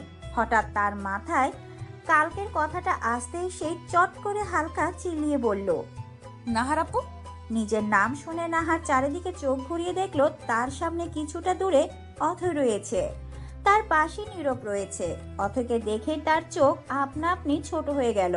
সে তো নীরবকে দাওয়াত করেছিল, তাহলে অথৈ এখানে কেন? সে কি নীরবের সাথে এসেছে? এই প্রশ্ন ভাবা বাদ দিয়ে সে এখন সকালে বলা অথৈয়ের কথাটা নিয়ে ভাবছে। সত্যি কি নীরবের কাছে তার আর নাহারের বলা কল রেকর্ডিংস আছে? থাকলে তো ভারী চিন্তার বিষয়। ভেবেই নাহারের চোখ মুখে চিন্তার ভাঁজ দেখা দিল। যদিও কোনো অশ্লীল কথাবার্তা হয়নি তাদের মাঝে, তবুও যা হয়েছে তাও কি এভাবে সকলের সামনে ফাঁস হয়ে যাবে? তাহলে তো তার ফ্যামিলির সম্মান ধূলিসাৎ হয়ে যাবে। সাথে সে হারাবে সোনার ডিম পাড়া মুরগি, অর্থাৎ যার সাথে তার বিয়ে হচ্ছে। নাহারের এত ভাবনার মাঝে অতই তার সামনে চলে এসেছে। সে খেয়ালই করেনি। অথই এসেই বলল, কি গো আপু, ভুলে গেলে নাকি? তোমাকে 2-3 বার ডাক দিলাম, তুমি শুনলেই না। তোমার সারপ্রাইজ গিফট নিয়ে এসেছি, সেটাই বলতে এলাম। এখন যাই। আচ্ছা। অথই যেতে নিতেই নাহার তাকে থামিয়ে ভয়াত্মক মুখে বলল, তুমি কি সত্যি রেকর্ডিংস নিয়ে এসেছো? নাহারের এহেন কথা শুনে অথয়ের বেশ লাগছে। তারপর সে বলল, সবাই তো তোমার মতো না। যাই হোক, সেটা তো গিফট করার মতো বিষয় না, তাই যা গিফট করা যায় তা নিয়ে এসেছি। আর এই যে মেয়েটা গিফট রিসিভ করছে, কি যেন নাম তার, তাকে দিয়ে এসেছি। আর সারপ্রাইজ তো আমি। আমাকে দেখে অবাক হওনি? নাহারের ভয় কিছুটা হলেও দূর হলো অথয়ের কথা শুনে, কিন্তু অবাক তো সে হয়েছে। কেন অথই এখানে? এই প্রশ্নের উত্তর তো সে জানে না। যেহেতু সামনে থেকেই উত্তর আসছে, তাহলে ক্ষতি কি শুনতে? তাই সে বলল, অনেক হয়েছে, সত্যি করে বলো তো তুমি এখানে কেন? অথই কিছুটা লজ্জাভাব মুখে এনে বলল, জামাই যেখানে থাকবে বউ তো সেখানেই থাকবে, তাই না? এতক্ষণ নাহারের ভ্রু কুঁচকানো থাকলেও মুখে একটা অবাক ভাব এসেছে। আজ যে সে কত অবাক হবে! নাহারের মুখ দিয়ে আপনা আপনি বের হলো, কখন? ধরো 2 দিন হয়েই গেল। বলেই আর না দাঁড়িয়ে সে চলে গেল। নাহার ভেবেছিল তার যাওয়ার পর নীরবের হাসি মুখ সব গায়েব হয়ে যাবে, কিন্তু উল্টো সে বিয়ে করে বসে আছে। সে অতইয়ের দিকে তাকিয়ে দেখলো সে নীরবের কাছে গিয়ে দাঁড়াতে নীরব ওকে কোনো কারণে বকাঝকা করছে, আর অতই হাসছে, অর্থাৎ নীরব ওকে শাসন করছে। এতটা অধিকার বোধ সে নাহারের প্রতিও দেখায়নি। বিষয়টা অজান্তে নাহারের খারাপ লাগলো। এই মুহূর্তে কেন জানি নাহারের এই বিয়ে ছেড়ে ছুড়ে নীরবের কাছে যেতে ইচ্ছে করছে, তবে সেটা সম্ভব না। নাহার দৃষ্টি সরিয়ে তার হবু বরের দিকে তাকালো, তবুও দৃষ্টি বারংবার ওদের দিকেই যাচ্ছে। চেয়েছিল ছ্যাঁকা দিয়ে শান্তিতে বিয়ে করবে, কিন্তু এখন নিজে সে ছ্যাঁকার ব্যথায় অনুভব করছে। এই কিসের এত কথা তোর নাহারের সাথে? হ্যাঁ, বললো একটু কথা বলে আসি, আর মহারানী গিয়ে এতক্ষণ পর আসছে। বলি কি এত কথা বলছিলি? ও আল্লাহ, এত চিল্লাচিল্লির কি আছে? নাহার আপুর সাথে এমনি একটু কথা বলতে গেছিলাম। সে বাদ দাও, কখন বাসায় ফিরে যাবে সেটা বলো। আঙ্কেল তো বাসায় থাকেন না বেশিরভাগ সময়, আন্টি একা আছেন হয়তো, তো আমাদের বিকেলের মধ্যেই ফিরে যাওয়া উচিত। তা তো অবশ্যই, আমাদের বিকালের মধ্যেই ফিরে যেতে হবে। কিন্তু আসলামই তো মাত্র, আমাদের কোনো চেনা পরিচিতও নাই এখানে, কিভাবে সময় কাটাবো? হঠাৎ এসে হঠাৎ গায়েব হয়ে যাওয়া তো মানায় না। পরিচিত নাই, কিন্তু পরিচিত হতে কতক্ষণ? চলো সবকিছু সম্পর্কে পরিচিত হই, এরপর গায়েব হয়ে যাব দুইজন। মন্দ বলিসনি, চল বাসাটা ঘুরে দেখি। বিকেলে আসার কথা থাকলেও নীরব এবং অথৈ সন্ধ্যার একটু আগে বাসায় ফিরেছে। সেখানে তাদের দুজনের মন টিকেনি। একে তো অচেনা পরিবেশ, তার উপর এত অচেনা মানুষ, সব মিলিয়ে অস্বস্তিকর। তাই তারা আবারও রিকশায় করে বাসায় ফেরার সিদ্ধান্ত নেয়। কিন্তু হঠাৎ নীরবের কি হলো কে জানে, রিকশাওয়ালাকে অন্য পথ দিয়ে যেতে বলল। অথৈ জিজ্ঞেস করলে বলল, গেলেই দেখবি কোথায় যাচ্ছি। কিছুক্ষণ পর রিকশা থামলো একটা নদীর পাশের রাস্তায়। ভাড়া মিটিয়ে নীরব অথৈয়ের হাত ধরে নদীর দিকে এগিয়ে গেল। বিকাল তখনও হয়নি, দুপুরের সময় পার হয়নি বলা যায়। তবুও নদীর পাশ বলে একটু পর পর শীতল হাওয়া গায়ে লাগছে। দুই একটা বাদাম বিক্রেতার ফুচকাওয়ালা বসে আছে কাস্টমারের আশায়। ব্যস্ত শহরে সব সময় মানুষের আনাগোনা। বিকেল হলে হয়তো জায়গাটা এখনকার মতো ফাঁকা থাকবে না। এখনই দুই একজনের আসা যাওয়ার বলে দিচ্ছে, কিছুটা একলা সময় কাটানোর আশায় মানুষ এখানে আসে। দালান কোটার ভিড়ে প্রকৃতির খুঁজে আসে। নীরব অথৈকে ইট আর সিমেন্টের দিয়ে বানানো একটা বসার জায়গায় বসতে বলল। তারপর দুজনের জন্য বাদাম কিনলো। দুজনে চুপচাপ চারপাশের প্রকৃতি দেখতে দেখতে খাচ্ছে। মাঝে মাঝে বাতাসের সাথে গাছের পাতা গায়ে এসে পড়ছে। পা ভিজিয়ে দুজনে নদীর পাড়ে খানিকটা হেঁটে তারপর বাড়ির উদ্দেশ্যে রওনা হয়। এই সামান্য কাজে যে সময় পার হয়ে গেছে তারা টেরই পায়নি। অথৈ যেন আজ নতুন নীরবকে দেখলো। ওর কাছে মনে হয়নি নীরবের মনে অন্য কারোর বসবাস, মনে হয়েছে অন্য স্বাভাবিক জুটির মতো। নীরব আজ সবটা মন থেকেই করেছে। যদিও ওর বাড়ি যাওয়ার ইচ্ছে ছিল, কিন্তু সেই ভাবলো যখন ছুটি নিয়েছে তাহলে সেটাকে কাজে লাগাতেই পারে। আজ তার ইচ্ছের মধ্যে একটা পূরণ করলো সে। নিজের প্রিয় মানুষের সাথে কিছু সময়। সে যতটা ভেবেছিল সেরকম খারাপ লাগা তার মধ্যে কাজ করেনি নাহারের বিয়েতে। কেন জানি তার খুশিই লাগছে। অথৈয়ের সাথে মুহূর্তটা উপভোগ করে তার অধিক ভালো লাগছে। দুজনে যদিও গোসল করেছিল, কিন্তু এখন আবারও ঘামে ভিজে গেছে বলে আবারও দুজনেই গোসল করলো। মাগরিবের নামাজ শেষে দুজনে ছাদে আসলো। দুজনের হাতেই চায়ের কাপ। আকাশ মেঘলা, রাতের বৃষ্টি হওয়ার সম্ভাবনা রয়েছে। এখন বাতাস বইছে বলে দুজনের ছাদে চা পান করতে এসেছে। চা শেষে খালি চায়ের কাপ দুটো একপাশে রেখে নীরব অথৈয়ের দিকে তাকিয়ে বলল, তোর কখনো খারাপ লাগে না? অথৈ নীরবের দিকে তাকিয়েছিল।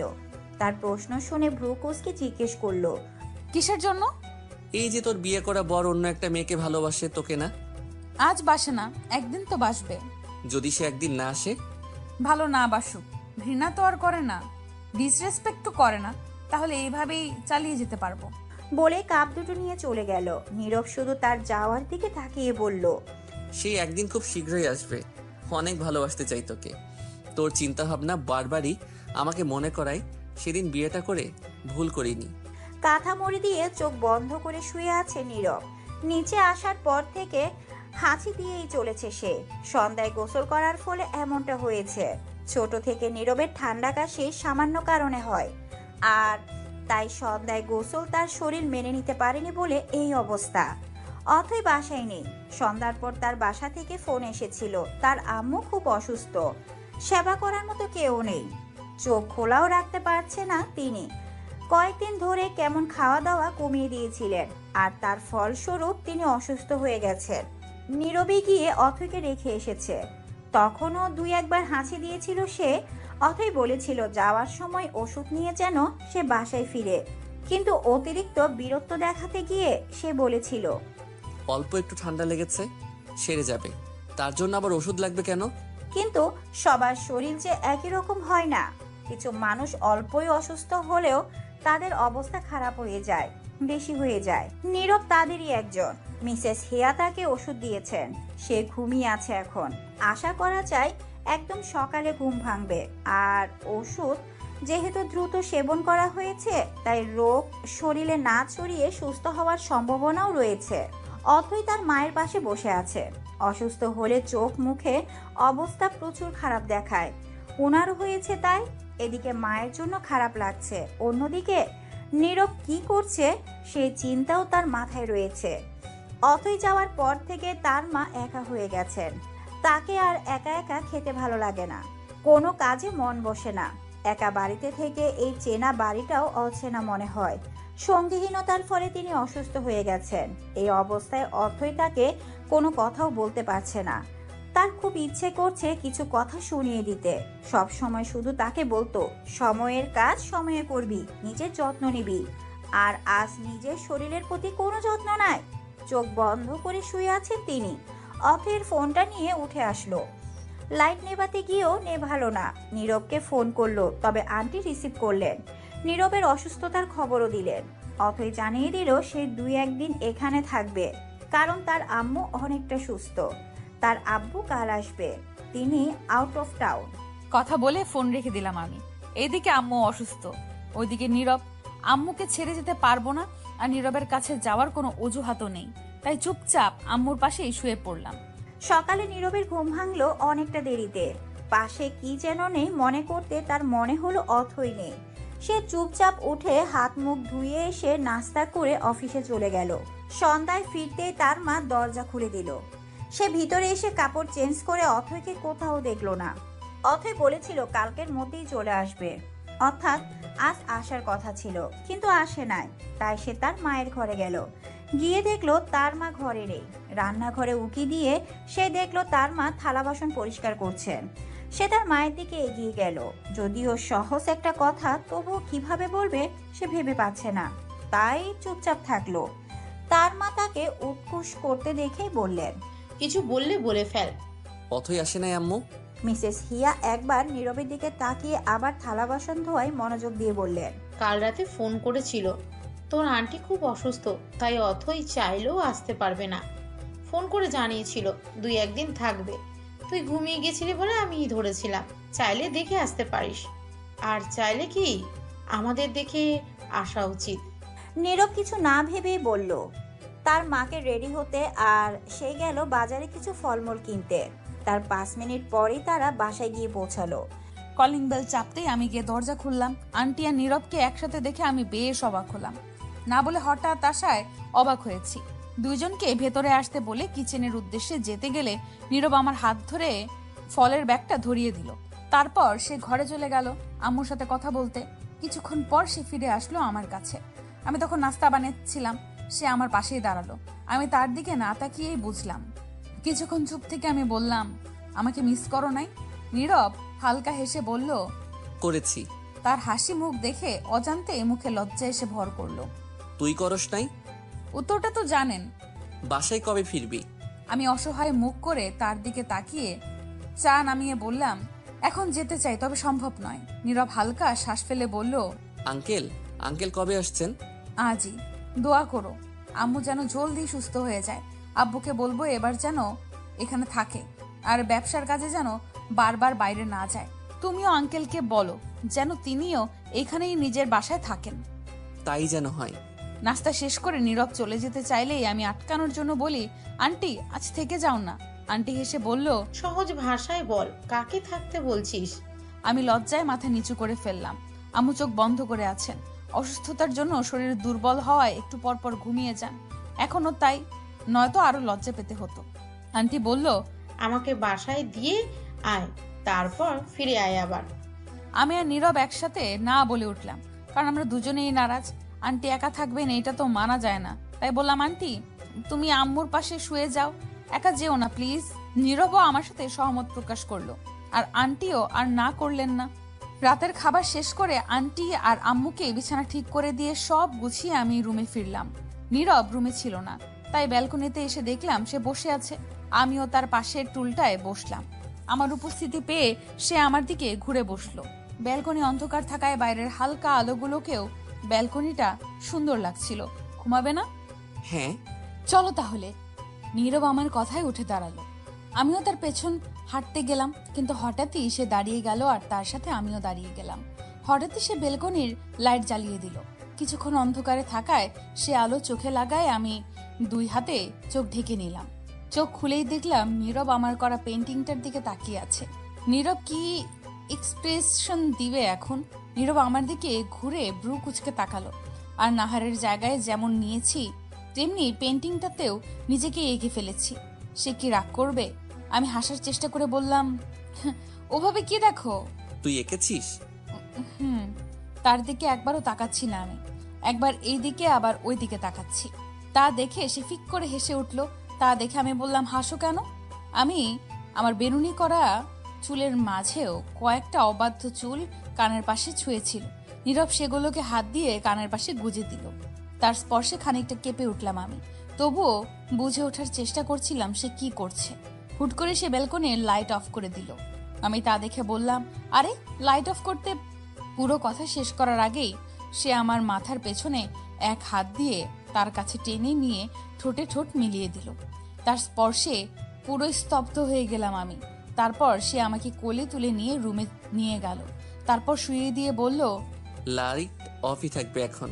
সকালে নীরব আর আন্টি নাস্তা করে বিদায় নিল। আমি সামনে যাইনি একবারও। নাস্তা দেওয়ার সময় শুধু ছিলাম। তারপর সারাটা দিন শুধু এই ভাবনাতেই গেল যে নীরব হঠাৎ কাছে কেন আসলো আমার। এমনটা না যে আমি খুশি হইনি, কিন্তু নীরব কি খুশি হয়েছে, নাকি আমার প্রতি অবিচার হচ্ছে ভেবে কাছে এসেছে? শুধু এই কারণেই ভাবাচ্ছে আমাকে। সন্ধ্যায় হঠাৎ নীরব ফোন দিল। এ সময়টাতে সে সাধারণত অফিস থেকে ফেরে। এমনি দিন হলে একবার সম্পূর্ণ রিং হওয়ার আগেই রিসিভ করতাম, তবে এখন একটা দ্বিধা কাজ করছে। এমন ভাবতে গিয়েই প্রথমবার কল কেটে গেল। দ্বিতীয়বারের বেলায় রিসিভ করে কানে ধরতেই ওপাশ থেকে নীরবের কণ্ঠ ভেসে আসলো। তবে স্বাভাবিক কণ্ঠ না, উত্তেজনা বা ভয় পেলে কণ্ঠ যেরকম শোনায় তেমন। তাই ভয় লজ্জাকে একপাশে রেখে আমিও কথা বলা শুরু করলাম। অথই, বলো। I am extremely sorry. মানে আমি সেরকম করতে চাইনি। আমি মানে কিভাবে যে কি হয়েছিল আমার, তো তুই প্লিজ কিছু মনে করিস না। নীরবের কথা শুনে আমার কি বলা বা করা উচিত কিছু বোধগম্য হলো না। অশ্রুকণাও যেন চোখে আসছে না। তুমি ভালোবেসে কাছে আসোনি আমার? অবাক হয়ে বললাম আমি। আমি বললাম তো। অপরাধ বোধের সাথে বলতে গিয়েও পারছে না। তোমাকে আর কিছু বলতে হবে না। নারী দেহ ছোঁয়া সাধনার বিষয়। ভালোবেসে ছুতে হয়। আমার মধ্যে ভালোবাসা ছিল, কিন্তু তোমার মধ্যে? তাহলে কি ধরে নিব তুমি চাহিদার জন্য? হট করে কল কেটে দিলাম আমি। আর কিছু বলতে পারলাম না। ইচ্ছে ছিল জলদি ফিরে যাব, তবে এখন ইচ্ছেটাই শেষ হয়ে গেল। যাকে এতটা বিশ্বাস ভালোবাসা দিয়েছি সে কিনা সেও অন্যদের মতো পাশে আসলো শুধুই নিজের। নীরব উদাসীন মনে তার বেলকনিতে বসে আছে। সে সত্যি এরকম কিছু করতে চায়নি। সেও চেয়েছিল ভালোবেসে অথৈকে কাছে টেনে নিতে, তাহলে কেন সেই পারল না? সে কি দেহের প্রতি এতই দুর্বল হয়ে গেল যে আর কিছুদিন অপেক্ষা করতে পারল না? তার স্ত্রী থেকে এত বড় অপবাদ পেয়ে সবচেয়ে বেশি কষ্ট হচ্ছে তার। এখন অপরাধবোধ তাকে কুরে কুরে খাচ্ছে। সে কি করবে? ক্ষমা চাইবে? ক্ষমা চাইলেও কি পাওয়া যায়? ক্ষমা হয়তো পাবে, তবে আগের মতো বিশ্বাস ভালোবাসা কি আদৌ পাবে? কিছু ভাবতে পারছে না সে, তাই চুপচাপ চোখ বন্ধ করে রাখলো। তবে তখনও অতএর চেহারা ভেসে আসছে। তাই সে রেগে ব্যালকনি থেকে উঠে চলে গেল আর শব্দ করে দরজা লাগিয়ে দিল। কি করবে এমনিতে মাথায় আসছে না, তার উপর শান্তিতে বসতেও পারছে না। তাই সে আবারও অতইকে কল করলো। চুপচাপ টিভির দিকে চোখ রেখে বসে আছি আমি। পাশে আব্বু বসে কার সাথে যেন কথা বলছে। আম্মু এখন একটু সুস্থ, কিন্তু তবুও তাকে ঘরেই থাকতে বলেছি। দৃষ্টি টিভির দিকে থাকলেও মনোযোগ নেই। হঠাৎ মোবাইলের রিং বেজে উঠল। তাকিয়ে দেখলাম লাভ উঠে আছে, অর্থাৎ নীরবের কল। হঠাৎ কেন ফোন করবে ও? বিরক্ত লাগছে বলে ফোন থেকে চোখ সরিয়ে আবারও টিভির দিকে তাকালাম। তবে পাশে যে আব্বু আছে তা আমার খেয়ালই ছিল না। তিনি নিজের ফোনে কথা শেষ করে আমাকে জিজ্ঞেস করলেন, কে কল করেছি? আমি চুপচাপ বললাম, নীরব ভাইয়া। আমার কথা শুনে আব্বু কিছুক্ষণ আমার দিকে তাকিয়ে রাগান্বিত স্বরে বললেন, কি ধরনের কথা এগুলো অথই? স্বামী হয় সে তোমার, আর ভাই বলছো? কোনো দরকারে ফোন করেছো হয়তো, এখনই ধরো। কেন ধরবো আব্বু? ভালো লাগছে না আমার। ঝগড়া করেছো নাকি? বিয়ের 2 দিন হতে না হতেই ঝগড়া? নিজের পছন্দে বিয়ে করেছো কিন্তু। বলে রাখা ভালো, সব জায়গার মতো আমার আব্বু এখানে ভিলেনের মতো নীরব ভাইয়ের সাথে বিয়ে দিতে চাইছিলেন না। যদিও সেটার কারণ নীরব ভাইয়ের চাকরি পাওয়া নিয়েছিল। আমি দাঁতে দাঁত চেপে বললাম, কোনো সমস্যা হয়নি আব্বু, এরকম করো কেন? মাথা ব্যথা করছিল বলে ধরতে চাইনি বলে টিভি অফ করে ফোন নিয়ে ঘরে চলে আসলাম। দরজাও লাগিয়ে দিলাম। এখন আচ্ছা মতো ঝগড়া করলেও কেউ টের পাবে না। এইদিকে আমার যাওয়ার পর আব্বু হালকা হাসলেন। আমার স্বভাব চরিত্র তিনি ভালোই জানেন। এখন হয়তো রাগ করছি, তবে সেটা বেশিক্ষণ থাকবে না। আব্বু ঘুমাতে চলে গেলেন। হ্যালো। অথই, এত সময় লাগে? কিসের সময়? আপনি ফোন দিছেন কেন সেটা আগে বলেন। ফোনও দিতে পারবো না? অবাক হয়ে বলল নীরব। না, পারবেন না। তাহলে ফোন কেটে দিচ্ছি। অভিমানের সুরে বলল নীরব। তার অভিমানী কণ্ঠ আগে কখনো শুনিনি। অভিমান তো তার সাথেই করা যায় যে আপন হয়। তাহলে কি সে আমায় আপন ভাবছে? মুখের কোণের বিরক্তি হাসিতে পরিণত হলো। তবুও সেই হাসিকে আড়াল করে বললাম, কেন কাটবেন? কেন আগে বলবেন ফোন করার কারণ। তুই আমাকে মাফ কর। আমি বুঝি নাই তোর খারাপ লাগবে। মাফ চাইবেন ভালো কথা, তবে খারাপ লাগবে কেন? ওই যে রাতে। তোমার কি মনে হয় আমি না চাইলে তুমি চুপচাপ সব করতে পারতা? আমি চুপচাপ থাকতাম? মানে তোর সম্মতি ছিল? তা নয় তো কি, আনমনেই বললাম আমি। নীরবের নিজেকে থাবড়াইতে মন চাইছে। ওর আগে ভাবা উচিত ছিল কোনো মেয়ের সম্মতি না থাকলে সে কি টু শব্দও করবে না। তবুও তার মনে সন্দেহ দূর হলো একটু। সে আবারও বলল, তাহলে রেগেছিলি কেন? তো তুমি খুব ভালোবাসো আমাকে। তুই কি ফিল করেছিস? আমার বলাতে কি আসে যায়? কিছুটা অপ্রস্তুত হয়ে বললাম আমি। আমি কি রেপিস্ট? বউয়ের কাছে যাব ভালোবেসে চাহিদার জন্য না? নেশাতুর কণ্ঠে বলে ফোন রেখে দিল নীরব। আমি স্তব্ধ হয়ে ফোন কানে নিয়ে বসে রইলাম। কালকে নীরবের বলা কথাটা নিয়ে ঘুমানোর আগ পর্যন্ত ভেবেছি আমি। ফলাফল তেমন পাইনি, শুধু ভাবতে ভালো লেগেছে। আম্মু অনেকটা সুস্থ এখন। আব্বুকে বলেছি তিনি যেন এখন থেকে বাসায় থাকেন, নয়তো তার সাথে কোনো কথা বলবো না। তাই তিনিও রাজি। অথই। নাস্তা বানাতে বানাতে এইগুলোই ভাবছিলাম। হঠাৎ আব্বুর ডাকে আমি রান্নাঘর থেকেই চেঁচিয়ে বললাম, কি হয়েছে? নীরব এসেছে। নীরব এসেছে মানে কি? আবার কি শখ দিতে চায় ও আমাকে? কালকের কথা থেকেই বেরোতে পারেনি, আর আমার সামনে আসলেও যে কোনো এমন কথা বলবেই যাতে আমার ভাবনায় শেষ থাকে না সেটা নিয়ে। সে যাই হোক, আমিও এগিয়ে গেলাম বসার ঘরের দিকে। তাকে বসতে বললাম, তারপর আবারও ফিরে গেলাম। একটু পর আম্মু এসে দাঁড়ালো আমার পাশে। তুমি কেন এসেছো? সব সময় বসে থাকতে ভালো লাগে না, আর আমি তো সুস্থ, সব করতে পারবো। যখন চলে যাব তখন করো। এমনিতে তো সারা জীবন করেই যাচ্ছ। আম্মু আর কিছু বললো না। ঘড়ির দিকে তাকিয়ে দেখলাম সবে 8টা বাজে। নাস্তা নিয়ে টেবিলে রাখলাম আমি। সবাইকে নাস্তা দিয়ে আমিও খেলাম। তারপর যে যার রুমে চলে গেল। আমিও সব গুছিয়ে রুমে চলে আসলাম। নীরব ঘরেই ছিল। আমি যেতেই ও উঠে দাঁড়িয়ে আমার দিকে এগিয়ে আসলো। আমি তখনও আগের মতো এক জায়গায় দাঁড়িয়ে আছি, কিন্তু নীরব আমার আরো কাছে আসছে দেখে আমি পেছোতে লাগলাম। 2 কদম পেছনে যাওয়ার পরই নীরব এক টান দিয়ে আমাকে তার পাশে আনলো আর দরজায় ছিটকিনি লাগিয়ে দিল। মেইন টার্গেট ওর দরজা লাগানো ছিল, যা বুঝলাম। তারপর আমাকে দরজার সাথে লাগিয়ে 2 পাশে 2 হাত দিয়ে একটু ঝুঁকে দাঁড়ালো সে। তার হুটহাট আচরণে হতবাক হয়ে যাই আমি। নিচের দিকে তাকিয়ে দাঁড়িয়ে আছি আমি। তাই নীরব বলল, জীবনে তো এত লজ্জা পেতে দেখিনি। এত লজ্জা আসছে কোথা থেকে? তোমাকেও এত কাছে আসতে দেখিনি আমি। দূরে সরো, না হলে দম আটকে মারা যাব। আমি কি অক্সিজেন আটকে দাঁড়িয়ে আছি নাকি যে তোর শ্বাস আটকে যাচ্ছে? তোমার যে বিশাল দেহ, তাতে oxygen, carbon die oxide, nitrogen, hydrogen সব আটকে যাবে। নীরব মুখ বাঁকিয়ে সরে গেল। আমি যেন স্বস্তির নিঃশ্বাস ফেললাম। বললে না তো সকাল সকাল কেন এসেছিলে? এসে তোর খুব ক্ষতি করেছি? সোজা উত্তর দিতে পারো না? তোর থেকেই দেওয়া শিখেছি। আচ্ছা, বলতে হবে না। বলতেছি। বাসায় মন বসছিল না, তাই আম্মুকে বলেছি আমার অফিস জলদি যেতে হবে আজ, তাই জলদি বেরোচ্ছি। আমি হা হয়ে তার কথা শুনলাম। তারপর বললাম, এত মিথ্যা কবে থেকে বলতে শিখলে? একটু একটু মিথ্যা বলতে হয়। যাও সরো, তোমার অফিস নেই? নীরব ঘড়ির দিকে এক নজর চেয়ে বলল, হ্যাঁ অবশ্যই আছে। তোর জন্য দেখি আমার অফিস ও টাইম মতো যাওয়া হবে না। আমি ব্রু কুচকে বললাম, আমি ধরে রেখেছি নাকি? মানা করছি আমি, ধর। বলেই 2 দিকে হাত প্রসারিত করলো নীরব। মানে যাকে বলে শাহরুখ খান পোজ আর কি। তার কথা শুনে আমি উল্টো দিকে ঘুরে বিড়বিড় করে বললাম, এর সাথে কথা বললেই লজ্জা পেতে হবে।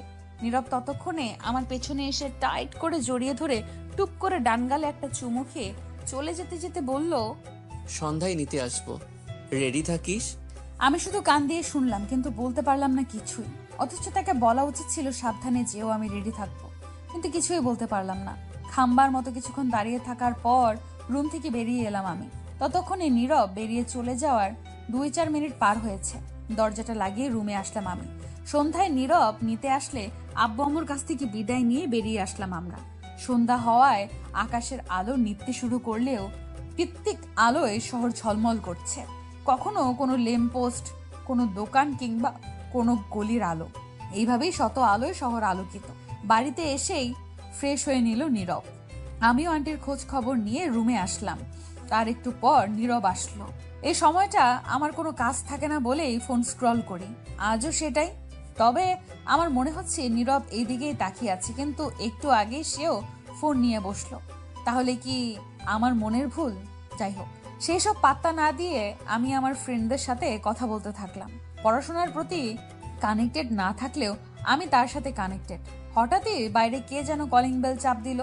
তা শুনে দুজনেই নিজেদের মুখ চাওয়াচাওয়ি করতে থাকলাম। কিছুক্ষণ পর আমি নীরবকে বললাম দরজা খুলে দিতে। সে দরজা খুলে ফিরে এলো ঠিকই, তবে চোখে মুখে বিরক্তির ছাপ। তাই বললাম, কে এসেছে?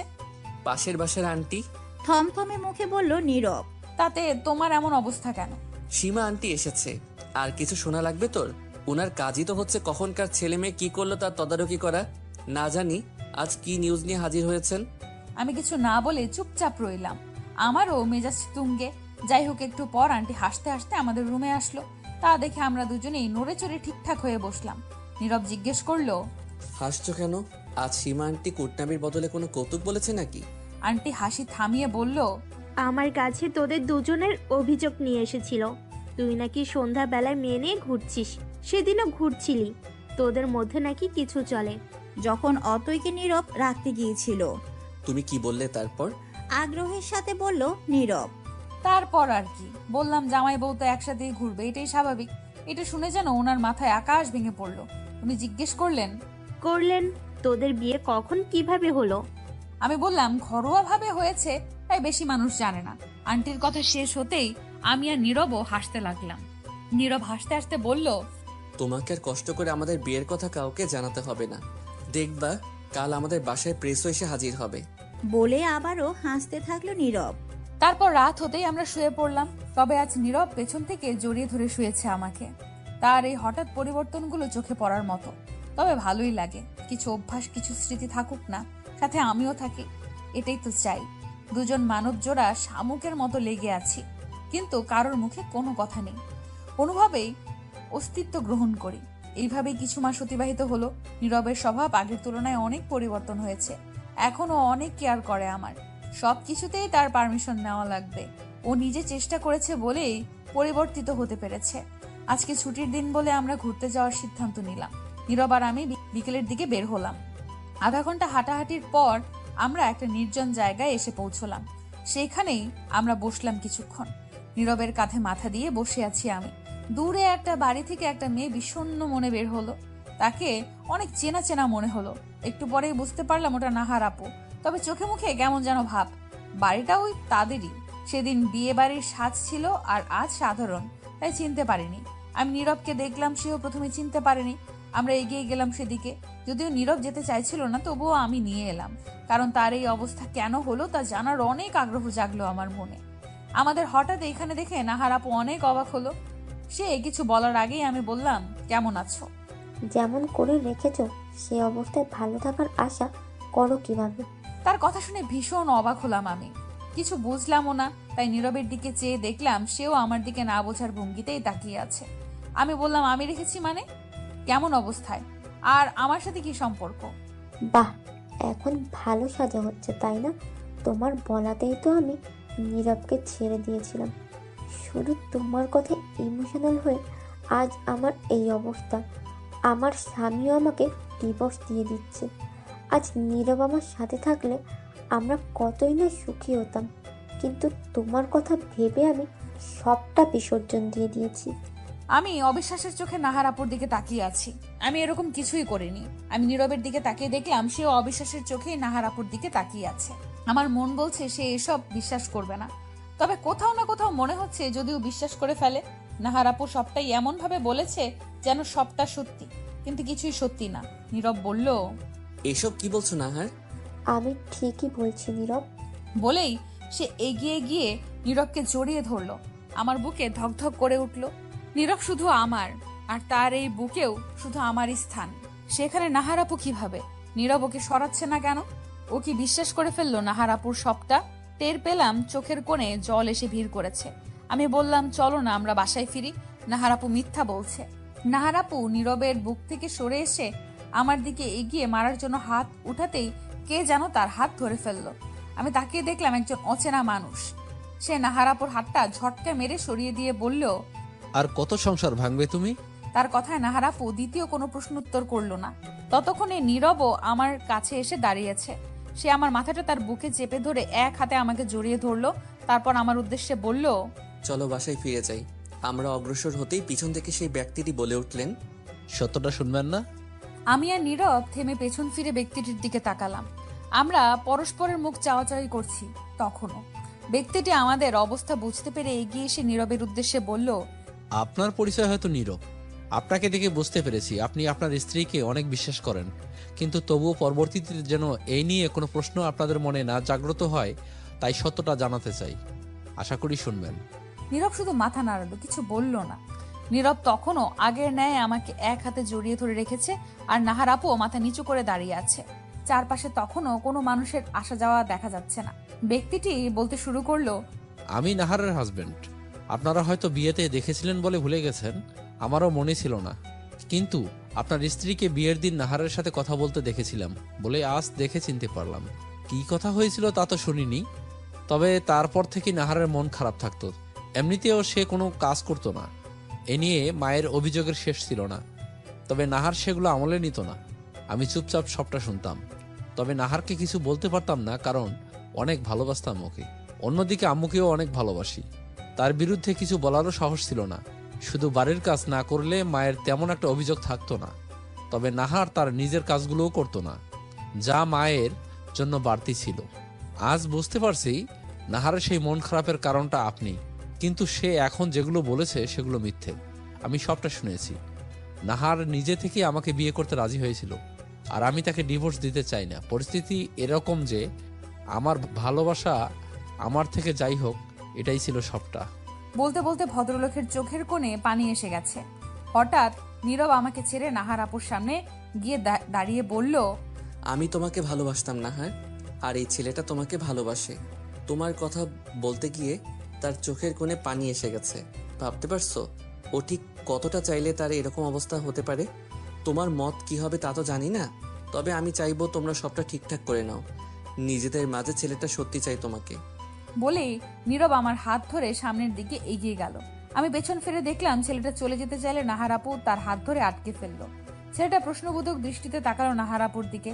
নাহার আপু সরি বলল। দূর থেকে যা বুঝলাম। হঠাৎ ছেলেটা নাহার আপুকে জড়িয়ে ধরলো। আপুও কান্না করতে করতে জড়িয়ে ধরলো। আমি নীরবের দিকে চেয়ে বললাম, সব ঠিক হয়ে গেছে। নীরব আমার দিকে প্রশ্নবোধক দৃষ্টিতে তাকালে আমার পেছনের দিকে আমি ইশারা করলাম। সেও পেছন ফিরে একবার ওদের দিকে চেয়ে হাসলো। তারপর আমার দিকে তাকিয়ে সামনের দিকে হাঁটতে থাকলো। ততক্ষণে সন্ধ্যা নেমে এসেছে। আমি বললাম, যদি ওই ভাইয়াটা এসে সত্যি না বলতো তাহলে তুমি আমাকে অবিশ্বাস করতে। অবিশ্বাস করলে এই ছেলের কথা শোনার আগে তোকে নিয়ে আসতাম না। আমি কিছু বললাম না। নীরব আবারও বলল, ভালোবাসি। আমি হেসে মুখ অন্যদিকে ঘুরিয়ে ফেললাম। এতদিনে এসে কথাটা শুনলাম। আমার উত্তর, আমিও। আমিও কি? ব্রু উঁচিয়ে জিজ্ঞেস করলো নীরব। ভালোবাসি। ভালোবাসি, ভালোবাসি। আছি মোরা পাশাপাশি।